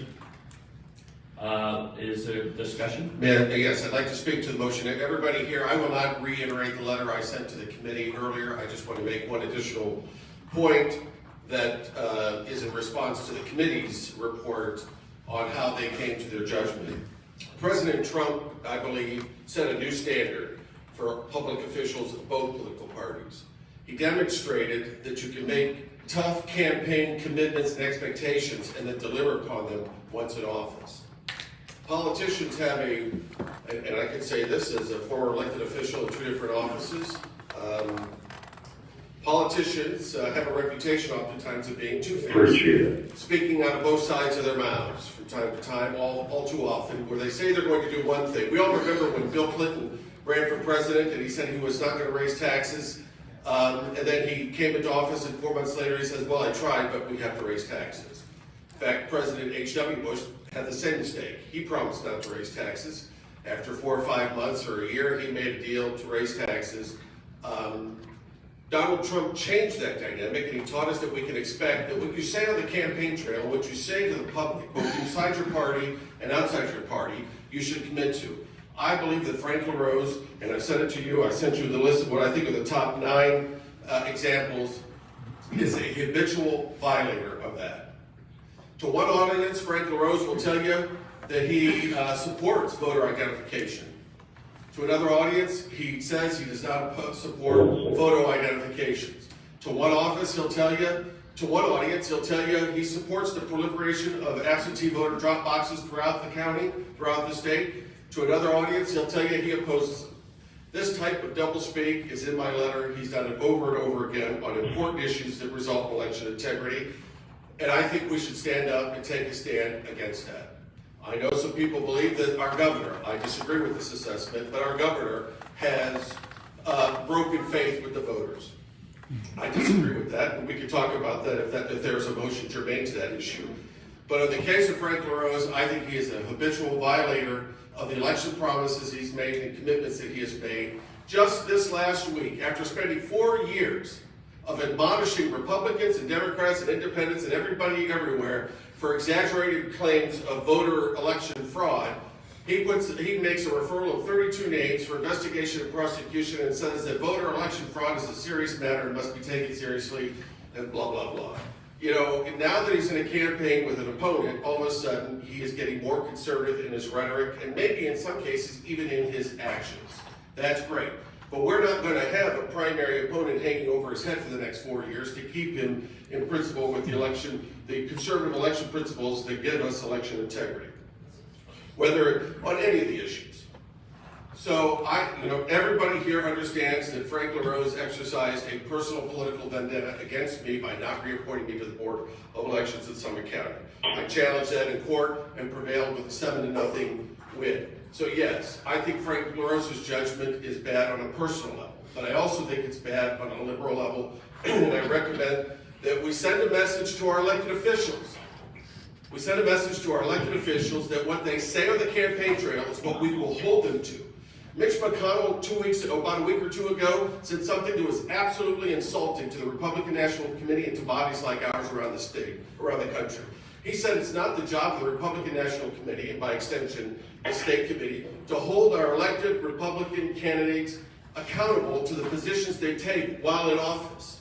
They sometimes have to take positions. That couldn't be more wrong. That's why we exist. We exist to elect people that will carry out a particular platform that we think important. And so, and that is our main purpose. I believe, personally, you can come to a different conclusion, that an issue after issue, Frank LaRose has violated those beyond my own personal opposition. Therefore, I've made this recommendation, and with all seriousness, I believe that we can do better. I want to respond finally, Mr. Chairman, just one note. The committee said, Mr. Simon said in his committee report, that they're making these recommendations to these candidates because they have the most viability for victory in November. Viability for victory in November is too low a bar for who we endorse. It is way too low of a bar. We should not just be endorsing simply on viability. We should be endorsing based on Republican principles that we think are important. Is there further discussion, Mr. Inglewood? Mr. Chairman. We'll bring it to you there. I appreciate the Vice Chairman's comments, but I want to say something in defense of the Secretary of State. Our Democrat opposition has been attacking the very concept of citizenship in this country. The Democrats have been flooding this country with illegal aliens, and they've been offering non-citizens the votes in a number of places. Yellow Springs, Ohio decided to do that as well. The Secretary of State decided to take a good stand against what they were doing and told them, if you encourage these people to break our laws, we'll pursue them, we'll prosecute them, and we'll deport them. That's the kind of leadership I think that we need in this party. I can tell you the primary in 2020 was very controversial. In my home county, Clinton County, a week before the primary was going to take place, we knew we had a huge problem. All of our staff, most of them were telling us they were not going to show up. Fear of COVID, or they were sick.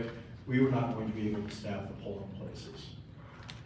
I do not fault the Secretary of State for making the decision he did.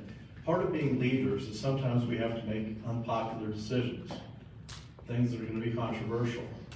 And I respect them for doing that. So today I ask you to keep these comments in mind as we proceed. Thank you.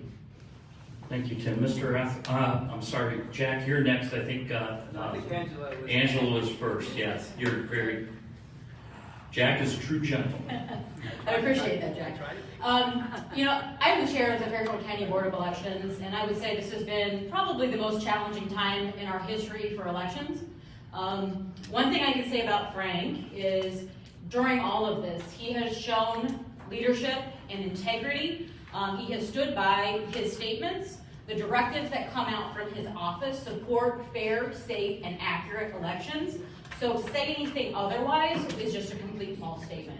I also would like to refer everyone to the email I sent last night on behalf of myself and other members of this committee who are also board members of their respective county boards of elections that sets the record straight with a timeline of all of the accusations made by Mr. Williams. Thank you, Mr. Etheridge. I'm not certain, sir, if my comments are in order, so please stop me and correct me. I was hoping to speak to the issue of the blanket endorsement versus individual. Is that in order? Well, we have an amendment to pull one member off, so I mean it may be germane. Okay, I'm not well, sure where it'll you're be going. very brief. I'm Sure. obviously not governor and don't think I ever will be.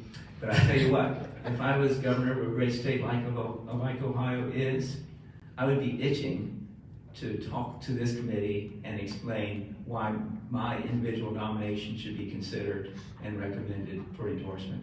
So the idea of blanket endorsement to me falls below our stature. I think that we've got great office holders. We're going to debate them, and I think we should consider them individually. Okay, thank you, Jack. Mr. Simon had a. One point of clarification, my esteemed colleague, Mr. Williams, pointed out a word choice that I would say is probably not the best word choice. Words are sometimes like crayons, and I think the word viable maybe was a claret. I should use something more along the lines of cardinal red.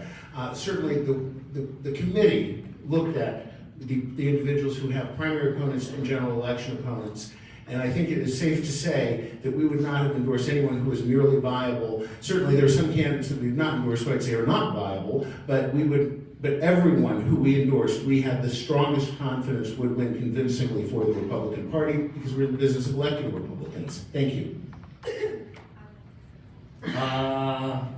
Yeah, look, I'm gonna go with Gina first, Congressman, and I'll come back to you. Okay.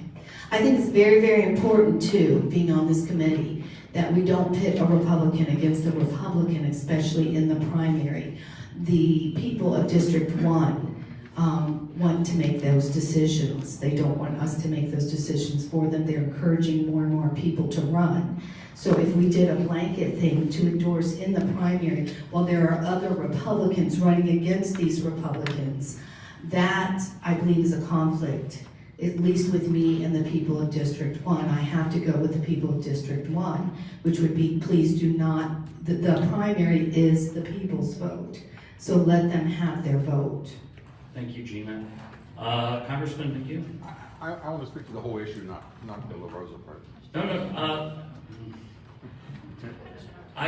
When you're ready, when the time goes. Yeah, okay, we'll come back to you. I'm not sure what you're going to say, so it's kind of Well, trying. I understand the issue is to amend it. To amendment to pull out specifically Secretary of State. And I don't. Okay, we'll wait then. You'll get a chance to talk because we'll go back to the other discussion at that point. So is there any further discussion? Yes, Leanne.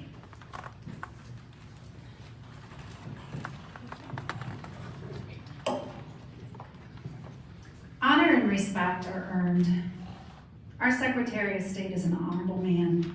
He's married to a beautiful and brilliant woman with 3 gorgeous daughters. He has not only served our state well, he served our country as a Green Beret. When the Ohio Democratic Party slapped him with lawsuits, he fought and he won. They wanted to remove the signatures, a required signature to vote. He said no. They wanted unsupervised ballot boxes at every street corner. He said no. He helped to deliver more presidential votes for President Trump than ever before in the state of Ohio. He's an honorable man. He's worked hard for our state. He has moved the process forward, and he's done it with great integrity, including post-election audits. I stand in support of Secretary of State LaRose. Thank you, Leanne. Any other discussion? Yes. Mr. Chairman. Chairman Wells. Thank you. Thank you for the opportunity. I too want to stand strong with Frank LaRose. I have served on the Board of Elections since 1994, and I don't think there was a harder time for us board members or staff to stand strong day after day than the last 2 years. I can tell you that he has been there and his staff's been there day after day. And so he encouraged us, encouraged the staff, gave us the leadership. We were under attack every day from the left, and the one thing that was reassuring was that he was there. We may not have all agreed on all the things and the directives that came to us, but clearly, we knew that there was one challenge, is Ohio to get it right and do it right. No matter the results, it was drilled into us every day. Ohio, do it right and get it right. Thank you. Thank you, Doug. Laura. Mr. Chairman. Oh, wait, we have someone on the phone. Whoever's on the phone will get to you. I just recognized Laura Rosenberger. Thank you, Mr. Chairman. While I am fundamentally opposed to primary endorsements for anybody because they create an unlevel playing field and an unfair advantage to the non-incumbents. And also I'd like to speak on behalf of my most populous county, Greene County, who passed a resolution in April for the ORP, requesting that the ORP does not engage in primary endorsements. However, I will not make it known who I support or who I don't support for Secretary of State, because I do believe in honor, and I do believe that I should recuse myself from any vote for Secretary of State, because I too serve on the Board of Elections like Mr. Williams. So if we are to get to that point, which I hope we don't, I hope we vote not to endorse anybody for anything. That is clearly what the voters of Ohio want us to do. Give them a level playing field so that, yes, and if you are to use that term, viable, which reminds me of the dreadful practice of abortion, we have a viable candidate right here for governor, Mr. Renacci. You all know him. Why cannot we consider these other candidates? Why is it up to 11 people to decide who we have to consider? I find that offensive. That 11 people on an endorsement policy review committee is deciding for us who we will or who we will not consider. That is a small minority of this committee. We are much larger than that, and everybody in this room should be able to vote for an endorsement for who they believe is the best candidate. Okay. Thank you. We have someone on the phone. I didn't catch a name and I couldn't recognize the voice that wanted to make remarks. Please do so. Jim McNulty. Hey, Jim. Jim McNulty, in Cincinnati, home of the Bengals. I want to enthusiastically support our Republican slate and the entire slate, but we don't have our slate until after May. We'll have our slate when the primaries are over and our slate has been selected. We've been discussing this forever, Republican against Republican, and it's a useless conversation. I remember when I was in a union, I was still in the union as a retiree in the letter carriers. And we had a national convention, and that national convention, of course, I wouldn't pick either one of them, but they selected Hillary Clinton against Obama to endorse in the primaries. Obviously, they were embarrassed, and it also put them in bad light with Obama when he was eventually elected. It was a huge mistake, and it was improper, and it was premature. I absolutely believe we should not be endorsing in primaries. We shouldn't be calling out Frank LaRose or anybody else at this point. Let's endorse our slate when we have a slate. Thank you. Thank you, Jim. Mr. Bainbridge.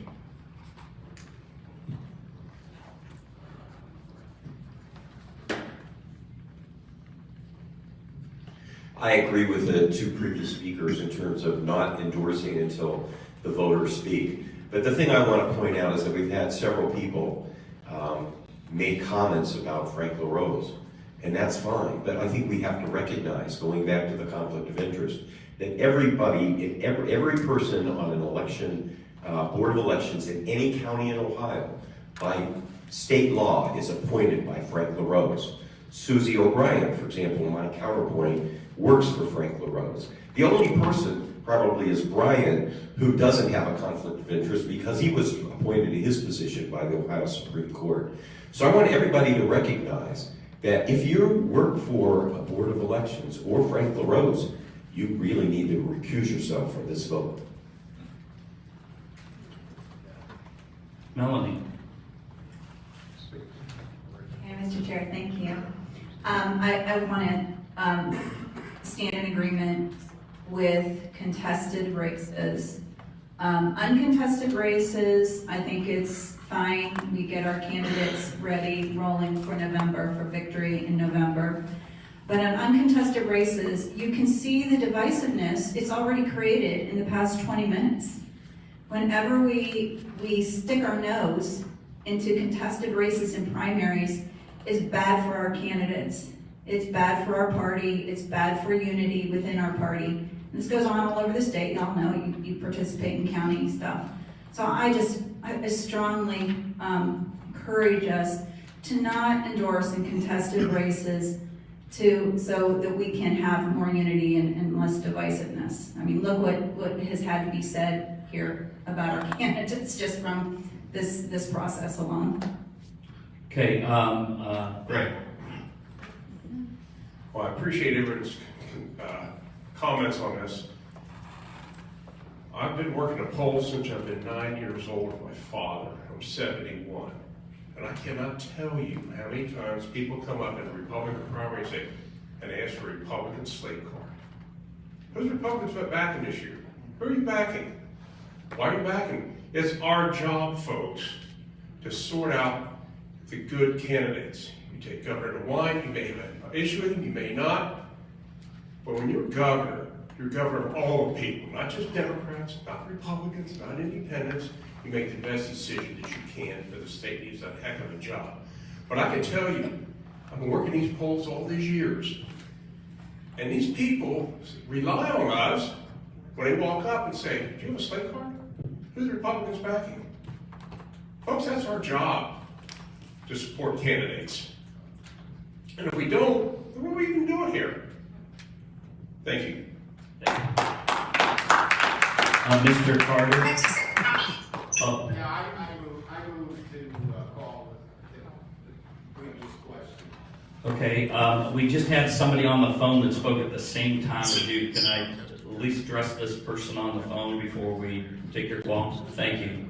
Thank you. There's a person on the phone that made a statement, or maybe... Yes, Denise Briggs. Hey, Denise, you are recognized by the chair. You know, with that last comment being said, you know, I could appreciate that. I know in my own county, we have on the slate cards, you know, that we recommend are those that are running unopposed. You know, for the longest time, I have not had one constituent that has supported our governor. And they are screaming at me continually, not to endorse in the primary. They want to have their voice. They want that level playing field. I've not had anybody. They're very disappointed, and you know, I don't blame them. So I have to give my voice make my voice heard for my constituents that I've been listening to for the last year and a half. Thank you so much. Thanks, Denise. I just take a moment. Dan had called the question. I'll just take a point here. You know, we've had a lot of discussion that hasn't been specifically germane to the amendment by Mr. Williams, and I've tried to let that go, but I want to remind everybody that we do have limitations on the number of times people speak and how much they speak. This isn't the United States Senate, so there won't be a filibuster or anything like that. So I ask people to try to stay germane and try to stay specifically at the issue at hand. As a gentle reminder. Now, Dan has called a question. Is there a second? But I do know there's a member here that has a question. Is there a second? To call the question? Okay. So the motion is there's a motion to end debate. So all those in favor in ending debate and motioning on the and voting on all those in favor of ending debate on the motion to remove Frank LaRose from the slate. Did I get that right? First the people in the room, then the people on the phone. All those in favor of removing Frank LaRose signify by saying aye. Aye. Oh, no. Sorry. Thank you, the parliamentarian. We are voting to end debate. Sorry, it's a little bit confusing up here when I go off script. All right, so the vote is to end debate. All those in favor of ending debate on the motion at hand signify by saying aye. Aye. Those opposed. All those on the phone that agree with ending debate signify by saying aye. Aye. Opposed, say nay. Nay. It's clear to the chair that the ayes have it. We will now vote on the motion. The motion, for confusion's sake, that I may have contributed to. The vote at this point is on the motion to remove Frank LaRose from the slate. An aye vote would remove Secretary LaRose. A nay vote would keep him on the slate. Are there any questions on the phone about that? Okay, so the question is before us. All those in favor of removing Frank LaRose from the slate signify by saying aye. Aye. All those opposed? No. On the phone only, all those in favor of removing Frank LaRose from the slate signify by saying aye. Aye. All those opposed, say nay. It's opinion of the chair that the nays have it. Mr. LaRose is not removed from the slate. Is there any further discussion on the issue before us? She didn't make a motion. Oh, that was a discussion on the motion, so it wasn't a motion, but now we're back in discussion. So if you would like to make a motion at this time, you are free to make a motion. But you have to, just let us know specifically you are motioning and what you want us to do. I'm moving the vote on each individual candidate proposed, because that would include everyone on the list. DeWine, Yost, LaRose, Sprague, in favor. Did I get everybody? And that we vote by roll call vote. A second. So that is two separate motions. So are you making one resolution on all things? I'm not sure that's in order. You have to do one motion, and then if you want to come back and do another, you can do that. Okay, so the motion before us is to individually vote on each candidate of the executive branches, all 5, separately, individually. Is there a second? Second. There's a second. Okay. We now have discussion. Mr. Etheridge? Oh, Mr. McEwen, I'm sorry. Jack, let me do Bob and then the congressman. Okay. So this might be an appropriate place, I guess. The point is, it seems to me that the purpose of primaries is to choose candidates. And it's the purpose of the party to elect the candidates that the people have chosen. And that whenever we get in the position of people choosing the candidates, then we do all kinds of harm. Number one is that there are power players, and there are people in this state who are consultants.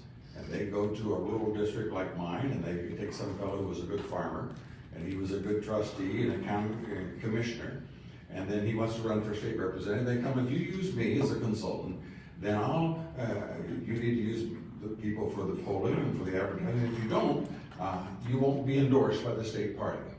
And they claim that they can threaten this, and then they begin to leak stories out of Columbus. These are just good, decent Ohioans that are minding their own business, and suddenly stories appear in the Cleveland Plain Dealer and the Columbus Dispatch, and they don't know how to play that game. And as a result, we have gotten into the position of people that can promise that this group, those of us here, would be able to do what they say. And so we have here a vote for the endorsed House members and endorsed Senate members. Now, because of the range of the district, we don't know exactly what they're doing. But the purpose is that they would be able to have a list, and we don't know the intimacies of the county chairman and what's involved. And we're imposing our will on who the candidate should be in a particular district. That seems to me have not been beneficial of late. Congressman, I just want to clarify something. I know that list was provided, but the committee's recommendation that Mr. Simon presented was not to deal with state legislation. I want to make sure you knew that. I said that, Bob. Okay. I said we're not going to vote. They took it off. I want to make sure this. But we're going to go to the next step shortly, sometime, and we'll say that vote for this list of House members, vote for this list of Senate members. And when we do things like that, in southwestern Ohio, we had a candidate for Congress. Every one of the state committeemen opposed endorsing a particular candidate. This state party endorsed that person regardless. Now, when the election took place, the state party endorsed person didn't win. The local people won, but it offended the workers that are Republican primary voters at what the state party is trying to do. I'll go into history because I don't want to be involved in what's going on presently. Mary Taylor was a state representative. She was a talented attorney, auditor of the first CPA.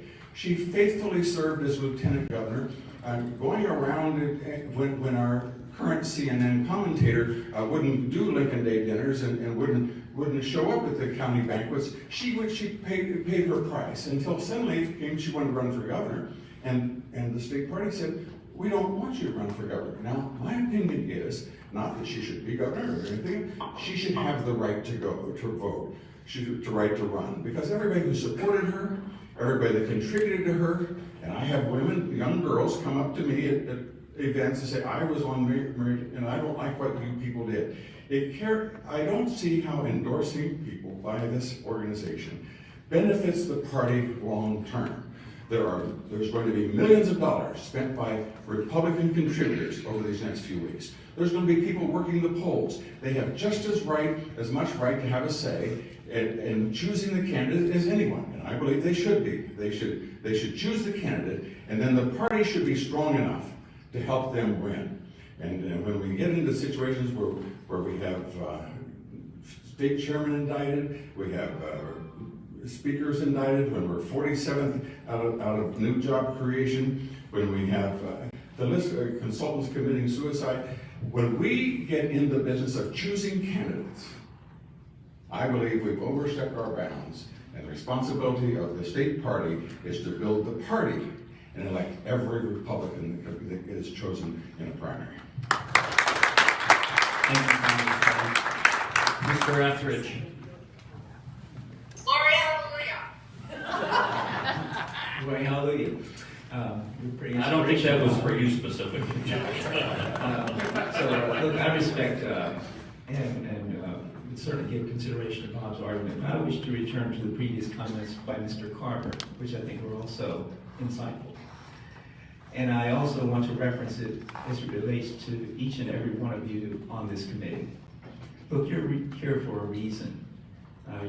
Our motivations, our backgrounds are different, but we are a representation of the state. And I respect the knowledge, experience, and judgment of each and every one of you, even if I don't always agree with your position. And what that foundation leads me to is that we should consider each of these individuals, we're only talking about 2 or 3 races individually. Each of these esteemed gentlemen have a record. They've helped govern the state, in some cases, for 4 years. They've got something to run on. And I'm presuming that they have a strong case to make to us that will be persuasive that we should grant them our endorsement. I think that's not only a reasonable thing for us to do, I think it's what we're here to do. And so I'd like to urge the committee to allow these esteemed candidates who have a lot going for them, and I think have probably majority support already on this committee, to step forward, and if I'm with the incumbents, to step forward and let us vote on the matter. Thank you. Steve. Thank you. I completely agree with you, Bob. It's not our job to pick the winners and the losers. It's our job to try to figure out how we can help them and how we represent them when we come here. And Mr. Carter, what you said earlier, you're absolutely right. You know what? I'm going to use it against you. This is exactly why I don't want to be one of those that say, let's take the ticket. Because people come to me all the time asking for those cards. That's because they didn't do their homework and they start getting lazy and they just want us to do their job for them. It's not our job to do their job. Our job is really to be here to represent the people in our district. And I can tell you the people in my district, I can promise you they're far and away that they don't want us to endorse anybody. Without being out of, I'm sure I'm going to be out of rule here, but when it comes to endorsing the central committee members, that's a whole other subject I can't hardly deal with. Well, God love you, Steve. Laura? Well, as I said before, that I am wholeheartedly against primary endorsements. Should we go that route today, I am in full support of Gloria's move to separate the candidates. And I would like to offer an amendment to that might help level the playing field. I'd like to offer an amendment to Gloria's motion that should we endorse these candidates, we offer the candidates that are not being endorsed an equal compensation for what was spent on the state candidates while they were not endorsed.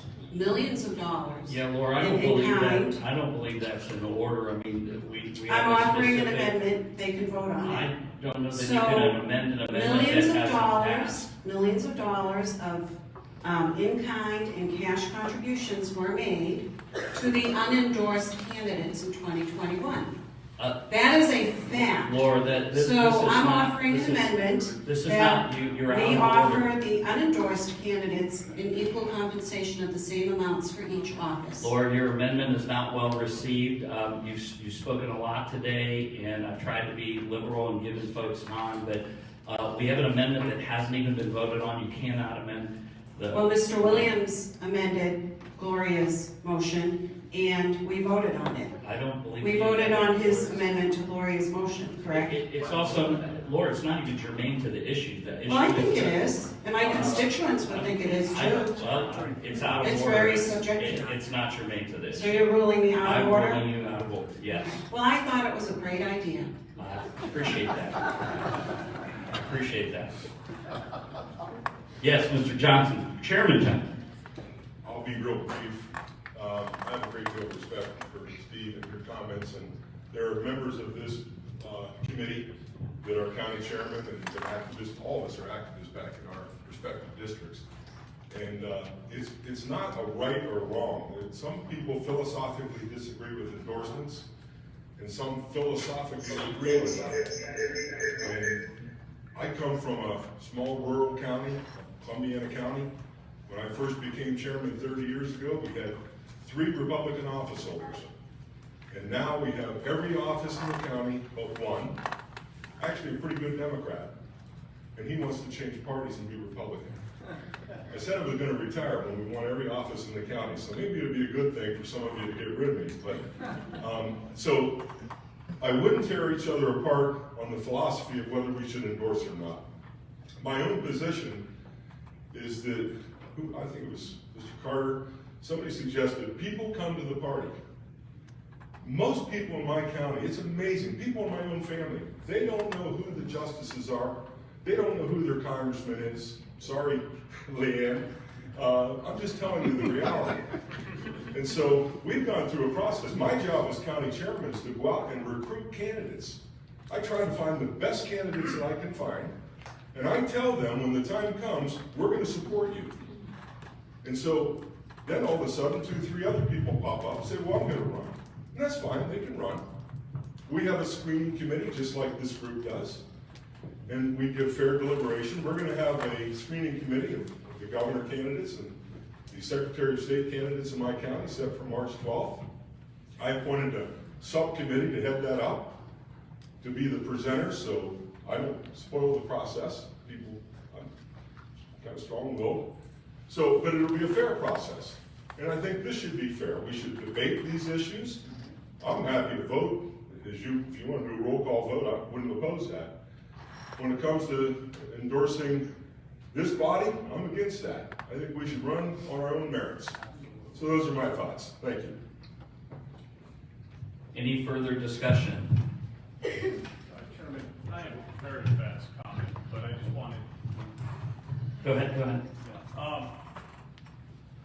Just a very fast comment, just kind of, people have already said this, but I just want to get my 2 cents in. I think we have for the governor's race, we have a very viable candidate back here, Jim Macy, and well, a lot of people like him. There's really no reason for a race like for governor that we should be automatically just giving the go to Governor DeWine. I mean, he does not have a huge popularity right now. I mean, that's obvious. Maybe, we kind of gloss that over with what we do here and how we talk, but, out there, he's not very popular. I think if he wins, that's wonderful, we'll get behind him. If Jim wins, we'll get behind him, but this is a battle for 2 very competent leaders, and I don't think we should, tip the scales for that. Yes. Bonnie. He knows how Pike County is. I was in 2010, Pike County got very involved. Democrats have been in control for about 85, 90 years. I said, I'm going to change our county, and we hold all offices but one, okay? How did we do that? We gave direction to our county. Most of our county, even if you do vote all the time, you don't always know. Some people don't know. Maybe they don't have time to research it. They look to us. And if we can't look at our state, I don't know if anybody's ever, in the last, 3 or 4 weeks, Ohio is #1 in tons of things in the United States. We have financially not cut taxes. We have done everything. All of our candidates deserve this. So many people don't know that, okay, who should I vote for? Well, we're not telling you who to vote for. We're recommending these are the people that's earned it. They have got skin in the game. I think we need to vote on the slate. Don't put people against, and then if people don't want to in the primary, they can vote whoever they want to, but so many people, especially in my area, they're not sure. And if we can give them direction, I think that we should do that. And I'm just telling you, that's how it was in Pike County. You couldn't even work in a convenience store if you're a Republican. Now, we are able to do that because we gave our county direction. We endorsed candidates. We talked about who we thought was the best. Maybe you have 2 good candidates, but one is surely better than the other. So I think we need to look at this. Look at Ohio. We've been through a pandemic, and we are #1 in a lot of things in the United States. People look at us. They talk about mandates. We don't have any more mandates. We did the best we could do when this pandemic first started because nobody knew what to do. I think it's time we give people in this state direction and let them know if they're not sure that our candidates we have now, our state candidates, they've done a bang-up job. And I would put that against any state in the United States. Jonathan. Go fall asleep there, Caitlin. Jonathan Zucker, 26th Senate District. I stand in support of Gloria's motion. We all get to be on the ballot and be voted on by our own individual merits, not as a slate. And I think that we would like to get back to the point of this motion, and I call question. Okay, question has been called. Is there a second? Second. Question's been called and second. Debate presented. We don't really have any provisions for a roll call vote here, Shannon. We have secret ballots. We have a voice vote. We usually start with a voice vote. What's the point of order then? What's your point of order? According to the bylaws, anything not directly addressed by the bylaws should be governed by Robert's Rules of Order. And I stand today with our esteemed treasurer that all of our members should stand on their own merit and say what they believe and let the people back home.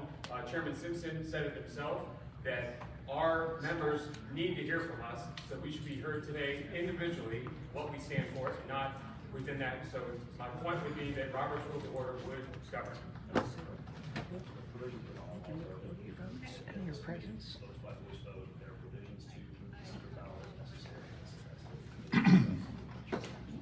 Yeah, the provisions that, do you want to just come up here? Give them the microphone there.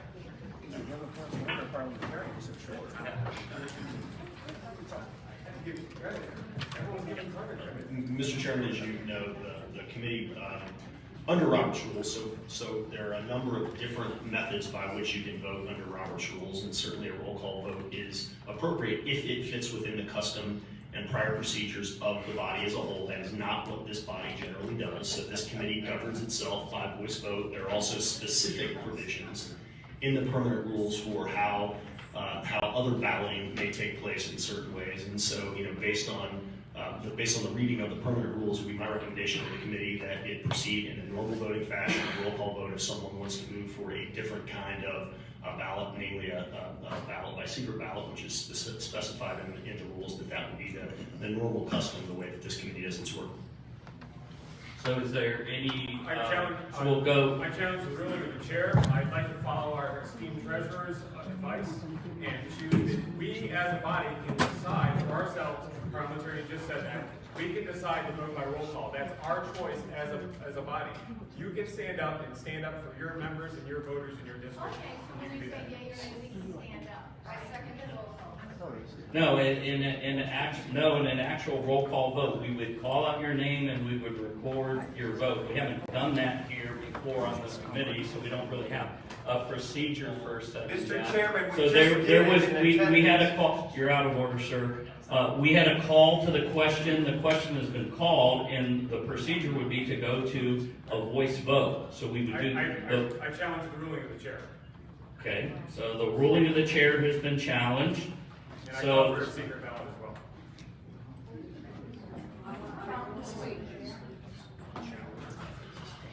okay, your challenge has not been sustained. We haven't had a second. Second. But there's a second on the challenge. Second.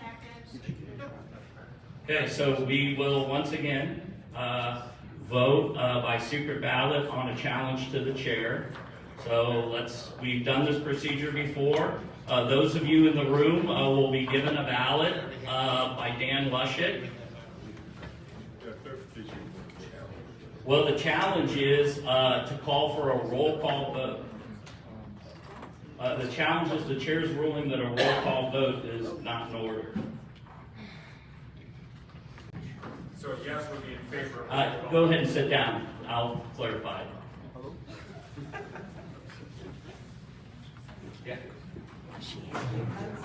So we're distributing the ballots now at this point, and just hang on to your ballots here for a second. We need to clarify for the folks on the phone via email. Let's please limit discussion at this moment. Gentlemen, thank you. The question is, the chair has ruled that a roll call vote is out of order and that we would do a voice vote.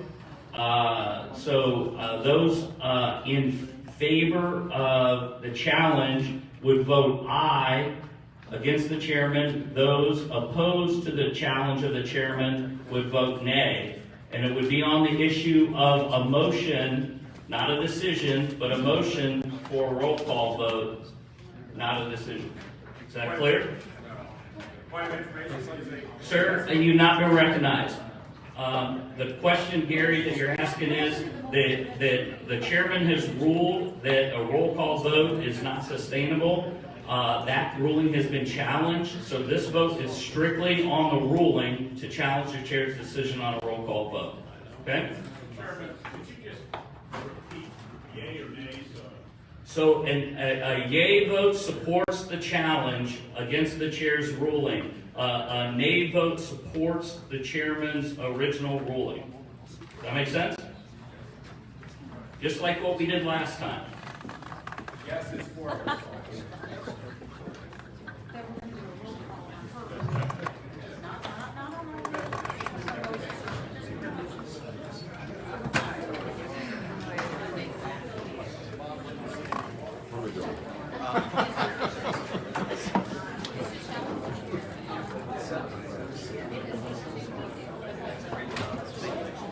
You're right.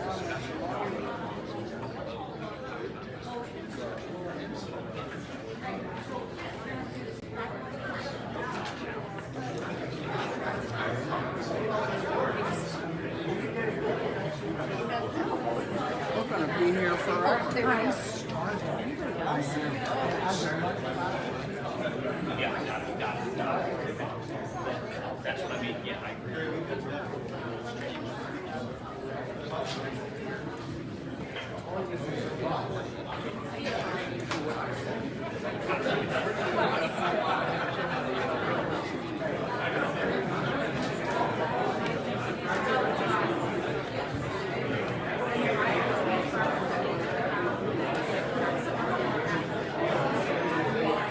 Again, and my vote is for the challenge, and the nay vote is for the chairman.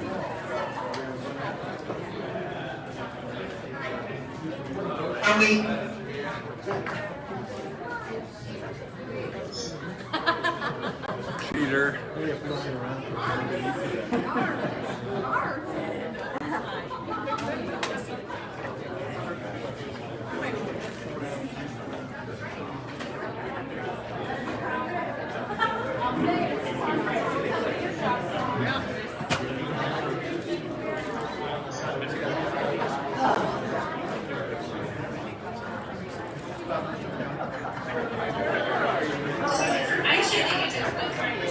We will keep the same witnesses as we had last time, Mr. Burns and Mr. Wagner. What do you got right?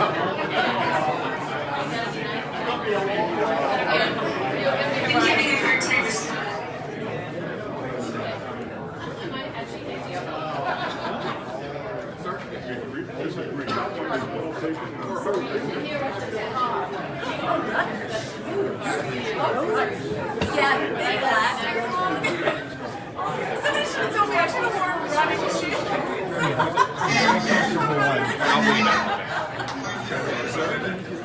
Yeah, I think the head tails.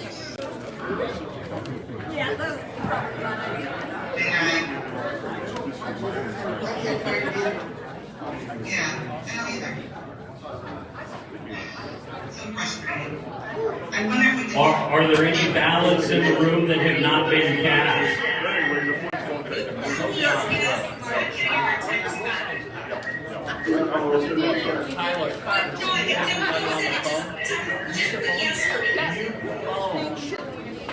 I need to use a restroom.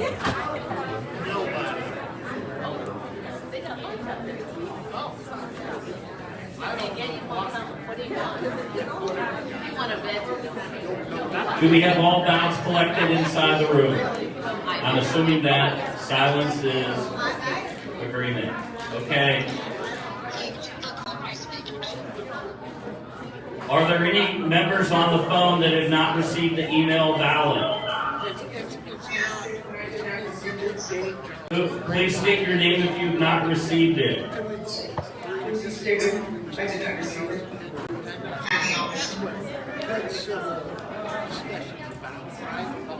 I just used the old one.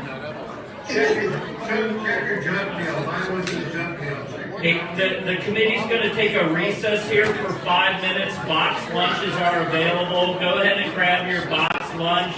We'll be in recess for 5 to 7 minutes here, and then we'll reconvene. The committee is at ease. Thank you.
You know it was close. So the point of the call is 1, 2, 6, 2, 6, 6, 7, 5, 9.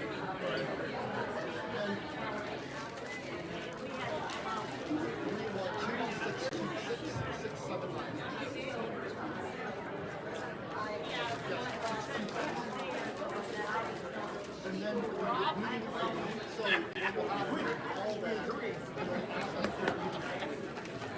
you know, there's a little longer number. I agree with him. It's 5 days. Everybody, in my opinion, 2, 4, 8, 5, 7, exactly like, yeah. And then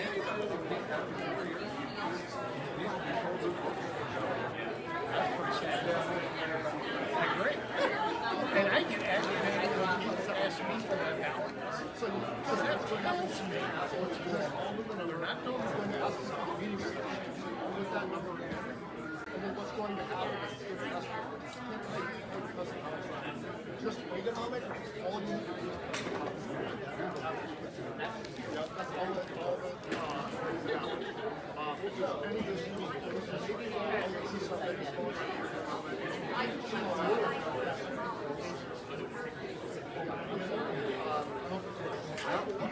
I think we should all work for who we want. Yes. And whoever wins, Then the we jump, stays and help them. that's exactly right. Then we get over it. And you know, the one I really can't build up at all, you mentioned it earlier, is central committee voting to endorse Really? That's crazy. That's something you would see on the Democrats. They would do something like that. Republicans it was embarrassing last time we voted a lot.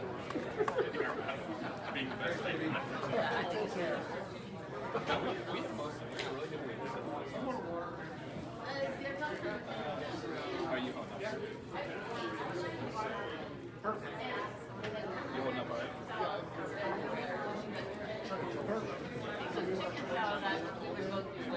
Yeah.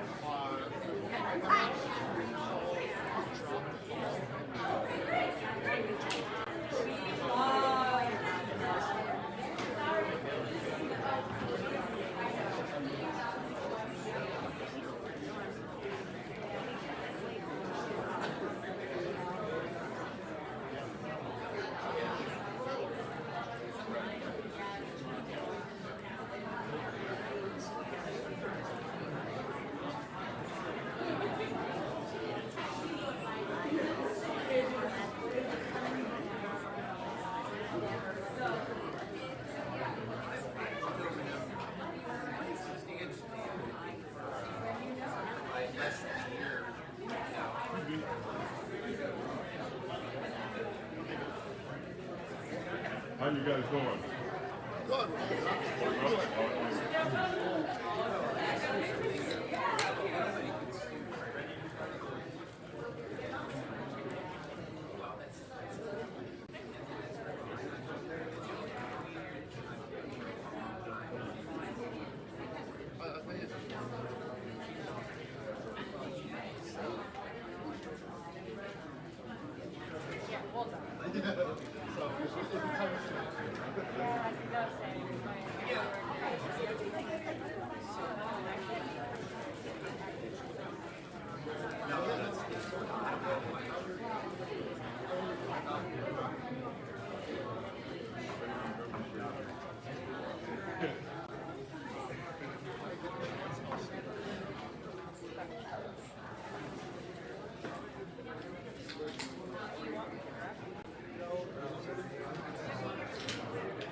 Not that far. I just spotted it.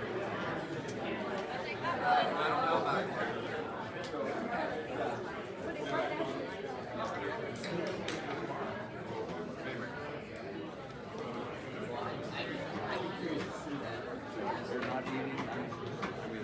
Not yet. Well, I noticed people kind of jump on it, I guess, but I don't know if they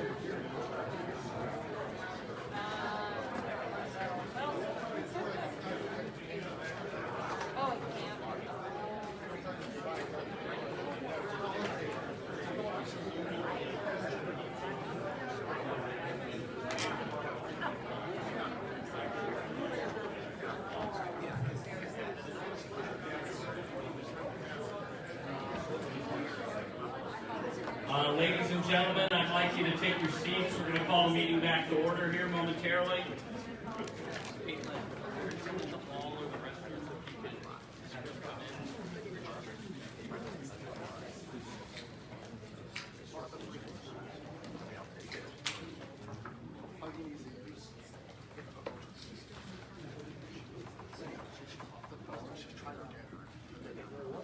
You don't want to give her a call again? So we just got the vote a couple minutes ago. I think it was She doesn't call in. Yeah, I can call her. Call meeting back to order.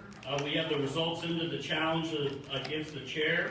19 in favor, 44 against. The challenge is defeated. We'd like at this time to, do we have any, we need to get all the members in because we're going to take a voice vote here. And so just to remind everybody, to get everybody up to speed, the challenge was defeated.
Is that correct? That is correct. Yeah, you're going to get another ballot, right? So the yes vote is to support individual. A no vote is to support the slate. Does everyone understand that? Okay, I'm getting nods in the room. On the phone, is anyone confused about the motion we're voting on? You will get an email that says, a yes vote would separate the individual candidates, and a no vote would keep it as a slate. Is that out yet, Garrett? It's going out right now. Dan, would you, since you're so good at it now, I know you're doing the camera on double detail here, but I don't want to disrupt the process now that we've got it going.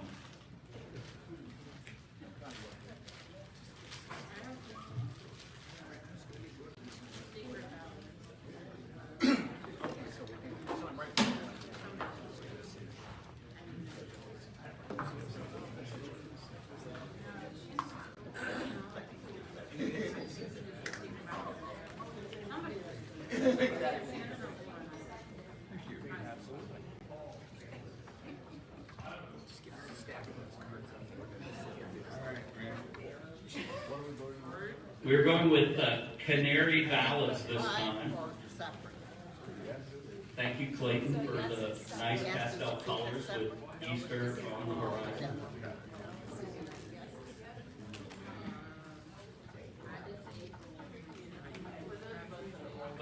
No worries. Once again, yes vote is to individually consider the endorsements of the 5 executive offices. No vote is to keep it as a slate, and vote as a slate as recommended by the endorsement committee.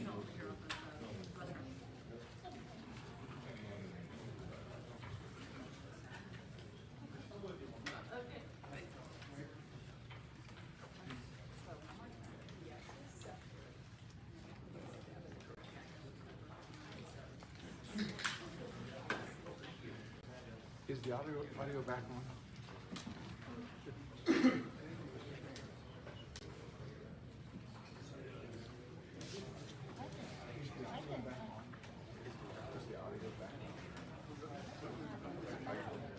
I got you. I want you, Mary. Let's last one. Gloria, would you like to witness? Be a witness on it? Great. Mark, I'm going to give you a break.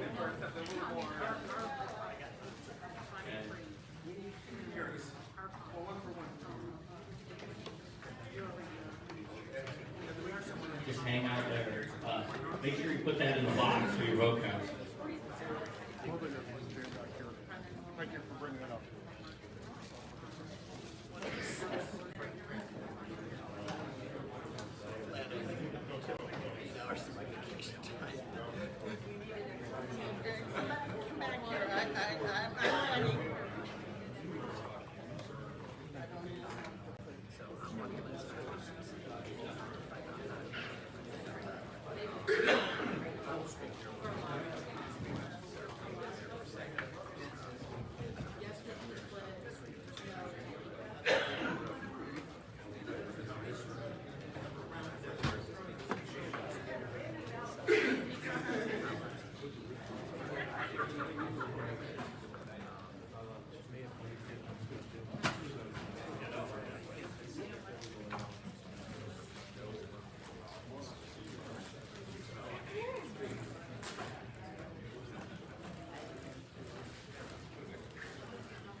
Any other outstanding votes?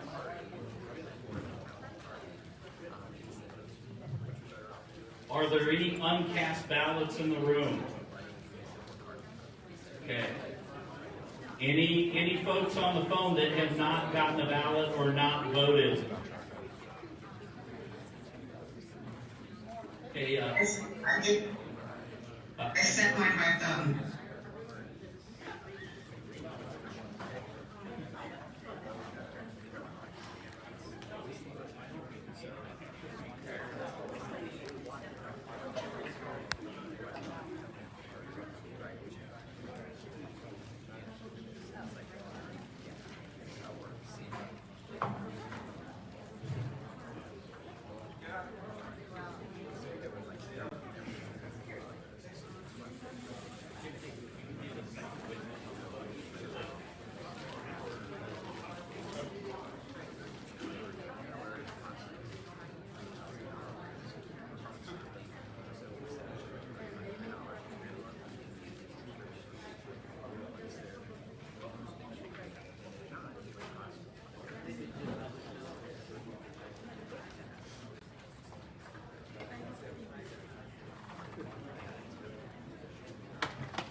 My mother has.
Ladies and gentlemen, please take your seats.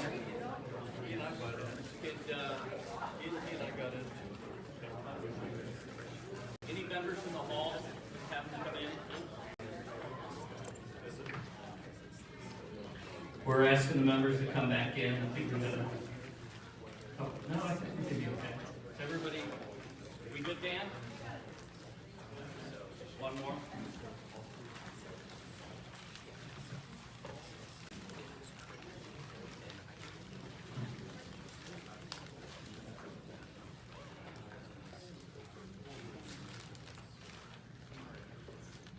My state central commitment is late. I apologize. It's okay, Jim. Okay, we do have the results of the secret ballot. There were 29 votes in favor of the amendment and 32 votes in opposition, so the amendment fails. So at this point, we would vote on the slate of 5 Republican executive candidates. Yes, Mark? Mr. Chairman, I make a motion that we amend the motion that we don't, so that we don't endorse any candidates except those that are unopposed.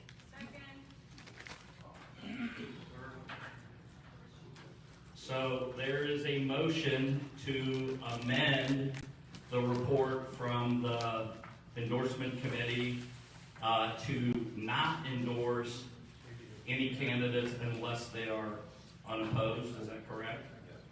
We have a second. Is there discussion?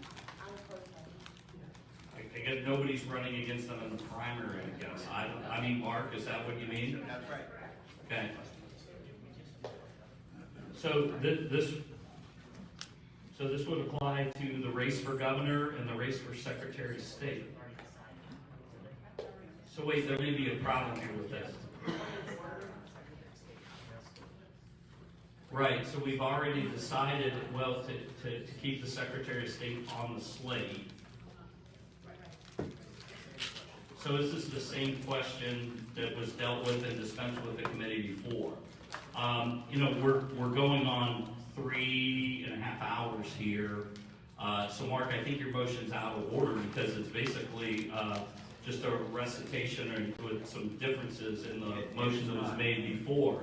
It's not. It is to not endorse at all. We haven't taken a vote. Well, we are taking, Mark, we are taking a vote right now on endorsement of the slate. There was a motion to strip candidates from the slate. That failed, and so the redundancy here is, again, I want to be mindful of the committee's time. I did get an opportunity to feed you all, but it's been a long day here so far. Melanie, you have something to say? So, I understand that the motion to remove Frank. I understand the motion to remove Frank from the slate failed, so I would like to amend the original full slate to omit Governor DeWine from the slate. So there's a motion to omit Governor DeWine from the slate, and there has been a second. Is there discussion? Melanie? So I make that motion on the same premise that Brian motioned to remove Frank LaRose from the state. We have a sitting governor with approval rating of Joe Biden. So I do not think that this governor will prevail in a general. And that is why he has violated the Constitution, he has violated his oath of office. To give him our endorsement is an embarrassment on this committee. Further discussion? Over here. Sorry. Joanne, I'm sorry. It's getting late. Yes, it is. I'd just like to say that I agree with Melanie. Our governor has acted more like a Democrat. He unconstitutionally shutting us down, closing businesses, small businesses, picking and choosing winners, and like Melanie said, his approval rating stinks. And in addition to that, we have viable candidates that we should be considering if we're going to endorse, which I am opposed vehemently, and my constituents as well, to endorsing at all in the primary. We need to leave it to our constituents. I call for the question. We have a call for the question. Is there further discussion? Second. There's a second from Betty Montgomery. All those in favor of ending debate and call the question signify by saying aye. Aye. Those opposed, no. Aye. Sorry, folks on the phone, please to go second. So let me start this all over again. I apologize, it's on me. All those in the room that are in favor of ending debate and calling the question, please signify by saying aye. Aye. Those opposed, nay. Those on the phone that support ending debate and calling the question signify by saying aye. Aye. Aye. Those opposed say nay. Nay. It's clear to the chair that the ayes have it. Debate is closed. We now move to the motion at hand. The motion that has been made is to remove Governor DeWine from the slate of 5 candidates. All those in favor of removing the governor from the slate signify by saying aye. First, hold on, stop. I apologize again. Just the folks in the room, and then the folks on the phone. All those in favor of removing the governor from the slate signify by saying aye. Aye. Those opposed say nay. Nay. Those on the phone, nay. On the phone only. Those that favor removing the governor from the ballot signify by saying aye. Aye. Those opposed to removing the governor from the ballot signify by saying nay. Nay. It's clear to the chair that the nays have it. The governor stays on the slate ballot. Now we'll move to the original report and the call to question. Is there discussion on the original report, or can I entertain a call to question? We have a call to question. Is there a second? Okay. Okay. At this point now, we will vote on the slate of recommended candidates from the Ohio Republican Party Endorsement Committee. Those individuals are obviously the 5 incumbent executive offices. All those in favor of endorsing the slate, first here in the room, then on the phone. All those in the room in favor of endorsing the slate signify by saying aye. Aye. Those opposed, nay. Nay. All those in favor of endorsing the slate on the phone signify by saying aye. Aye. Aye. Those opposed say nay. Nay. Nay.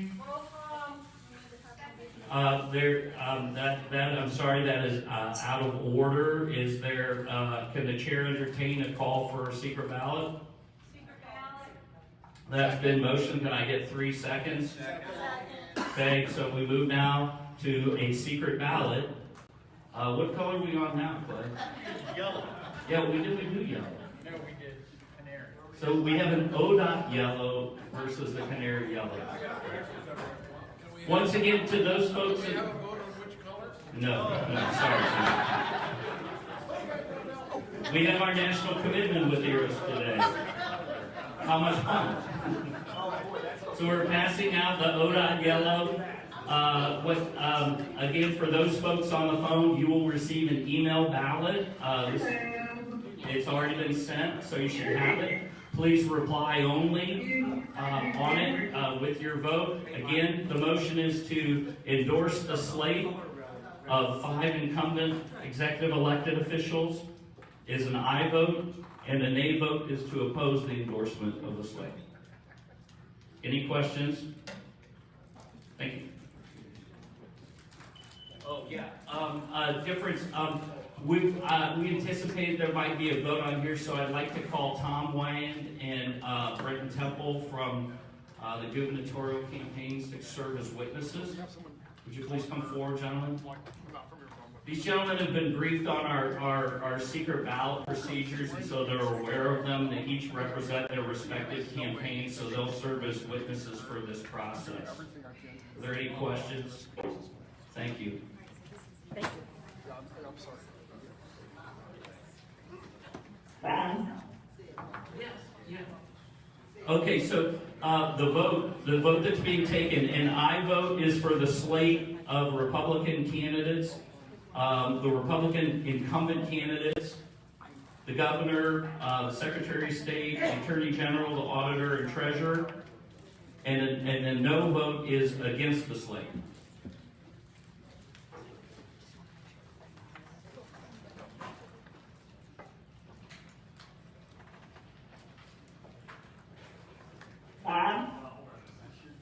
Yes. Yes, who's on the phone? Was there a question? Did everyone on the phone receive an email ballot? Yes, I did. If you did not receive a ballot, please state your name if you did not receive an email ballot.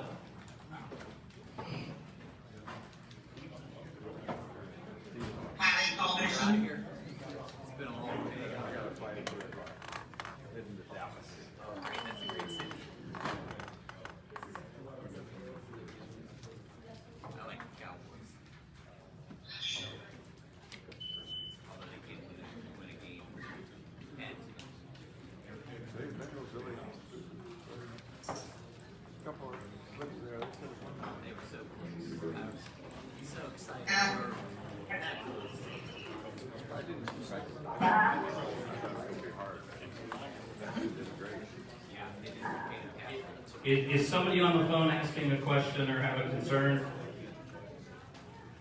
Yes, I do, and if there's somebody else, this is Patty Alderson. Yes, Patty, what do you need? I don't think I got the ballot. I'm trying to check that up here. I got a new mail that just came up. Okay, there you go, that's it. Okay, thank you. Okay.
Do we have all the in the room ballots?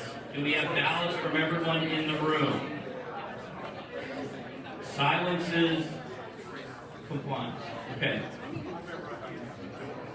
Silence is confirmed.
Ladies and gentlemen, can you take your seats, please? Do we have any members in the hallway?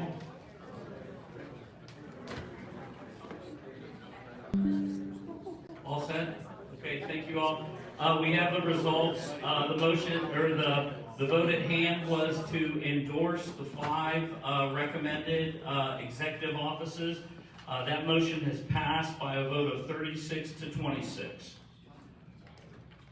So at this point, I would like to address the issue. As Jim Simon mentioned, we have no legislative maps or basis to discuss endorsements on State House, State Senate, or State Central Committee, and the chair would entertain a motion to table these items until a later meeting. I have a motion, a second. Okay, this require discussion. No discussion. All those in favor of tabling the decisions on those 3 signify by saying aye. Aye. Opposed? Folks on the phone, aye. Aye. Aye. Aye. Opposed? The ayes have it. The chair would like to consider a motion for adjournment. Is there a second? All those in favor signify by saying aye. Opposed? On the phone? Yes, go ahead, Arthur. This President Boyd, listen, before we adjourn today, I've been very quiet, I've been watching, I'm still learning, but I want to encourage all of my constituents from the 66 districts that we're representing in the great state of Ohio. There's a lot of things that we've been passionate about, principles and points that we believe in, things that we're standing for, especially for the districts that we're representing. And, in the multitude of battle and the heat of it, there's some things that we might disagree with as a family, but we're still a family. And what I'm getting ready to say, you might like it, you might not like it might bear fruit with you, and it might not. But again, in my world, I can only speak from my heart. And I just want to let everyone know that leaving this meeting today, we have to remember who we are as conservatives and Republicans. We came from the Whig Party that fought slavery. We're yet the party of Abraham Lincoln. We're yet the party of Frederick Douglass. We're yet the party of Ronald Reagan. We have to hold true to our core values because this election is going to get messy. The left, the liberals, the progressives, the socialists are already raising their hands, and we're going to have to make sure that the individuals that we will stand with are electable to fight for us. The time now, the time is out to consistently be called racist, bigots, homophobics,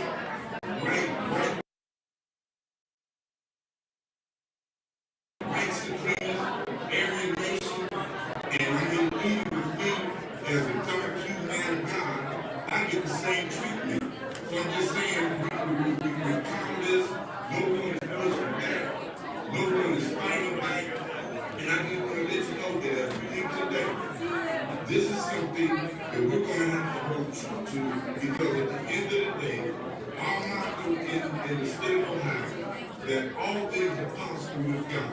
We're yet a party of liberation, we're yet a party of pro-life, we're yet a party of constitutionalists, we're yet a party that believes in the Second Amendment, we're yet a party that believes in the First Amendment, we're yet a party that believes that all men are created equal. We've been endowed by our Creator with certain number of rights, and many of you might be hearing this, and I know when you leave, it's just like water rolling off the Dutch back, but I'm just trying to tell you, in this world that we're living in right now, the left is not trying to take us just down, the left is out to take us out.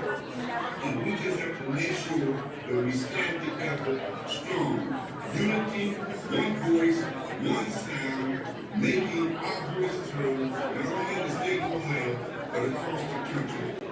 Thank you, Chairman. Well said, Arthur. Thank you. This meeting is adjourned.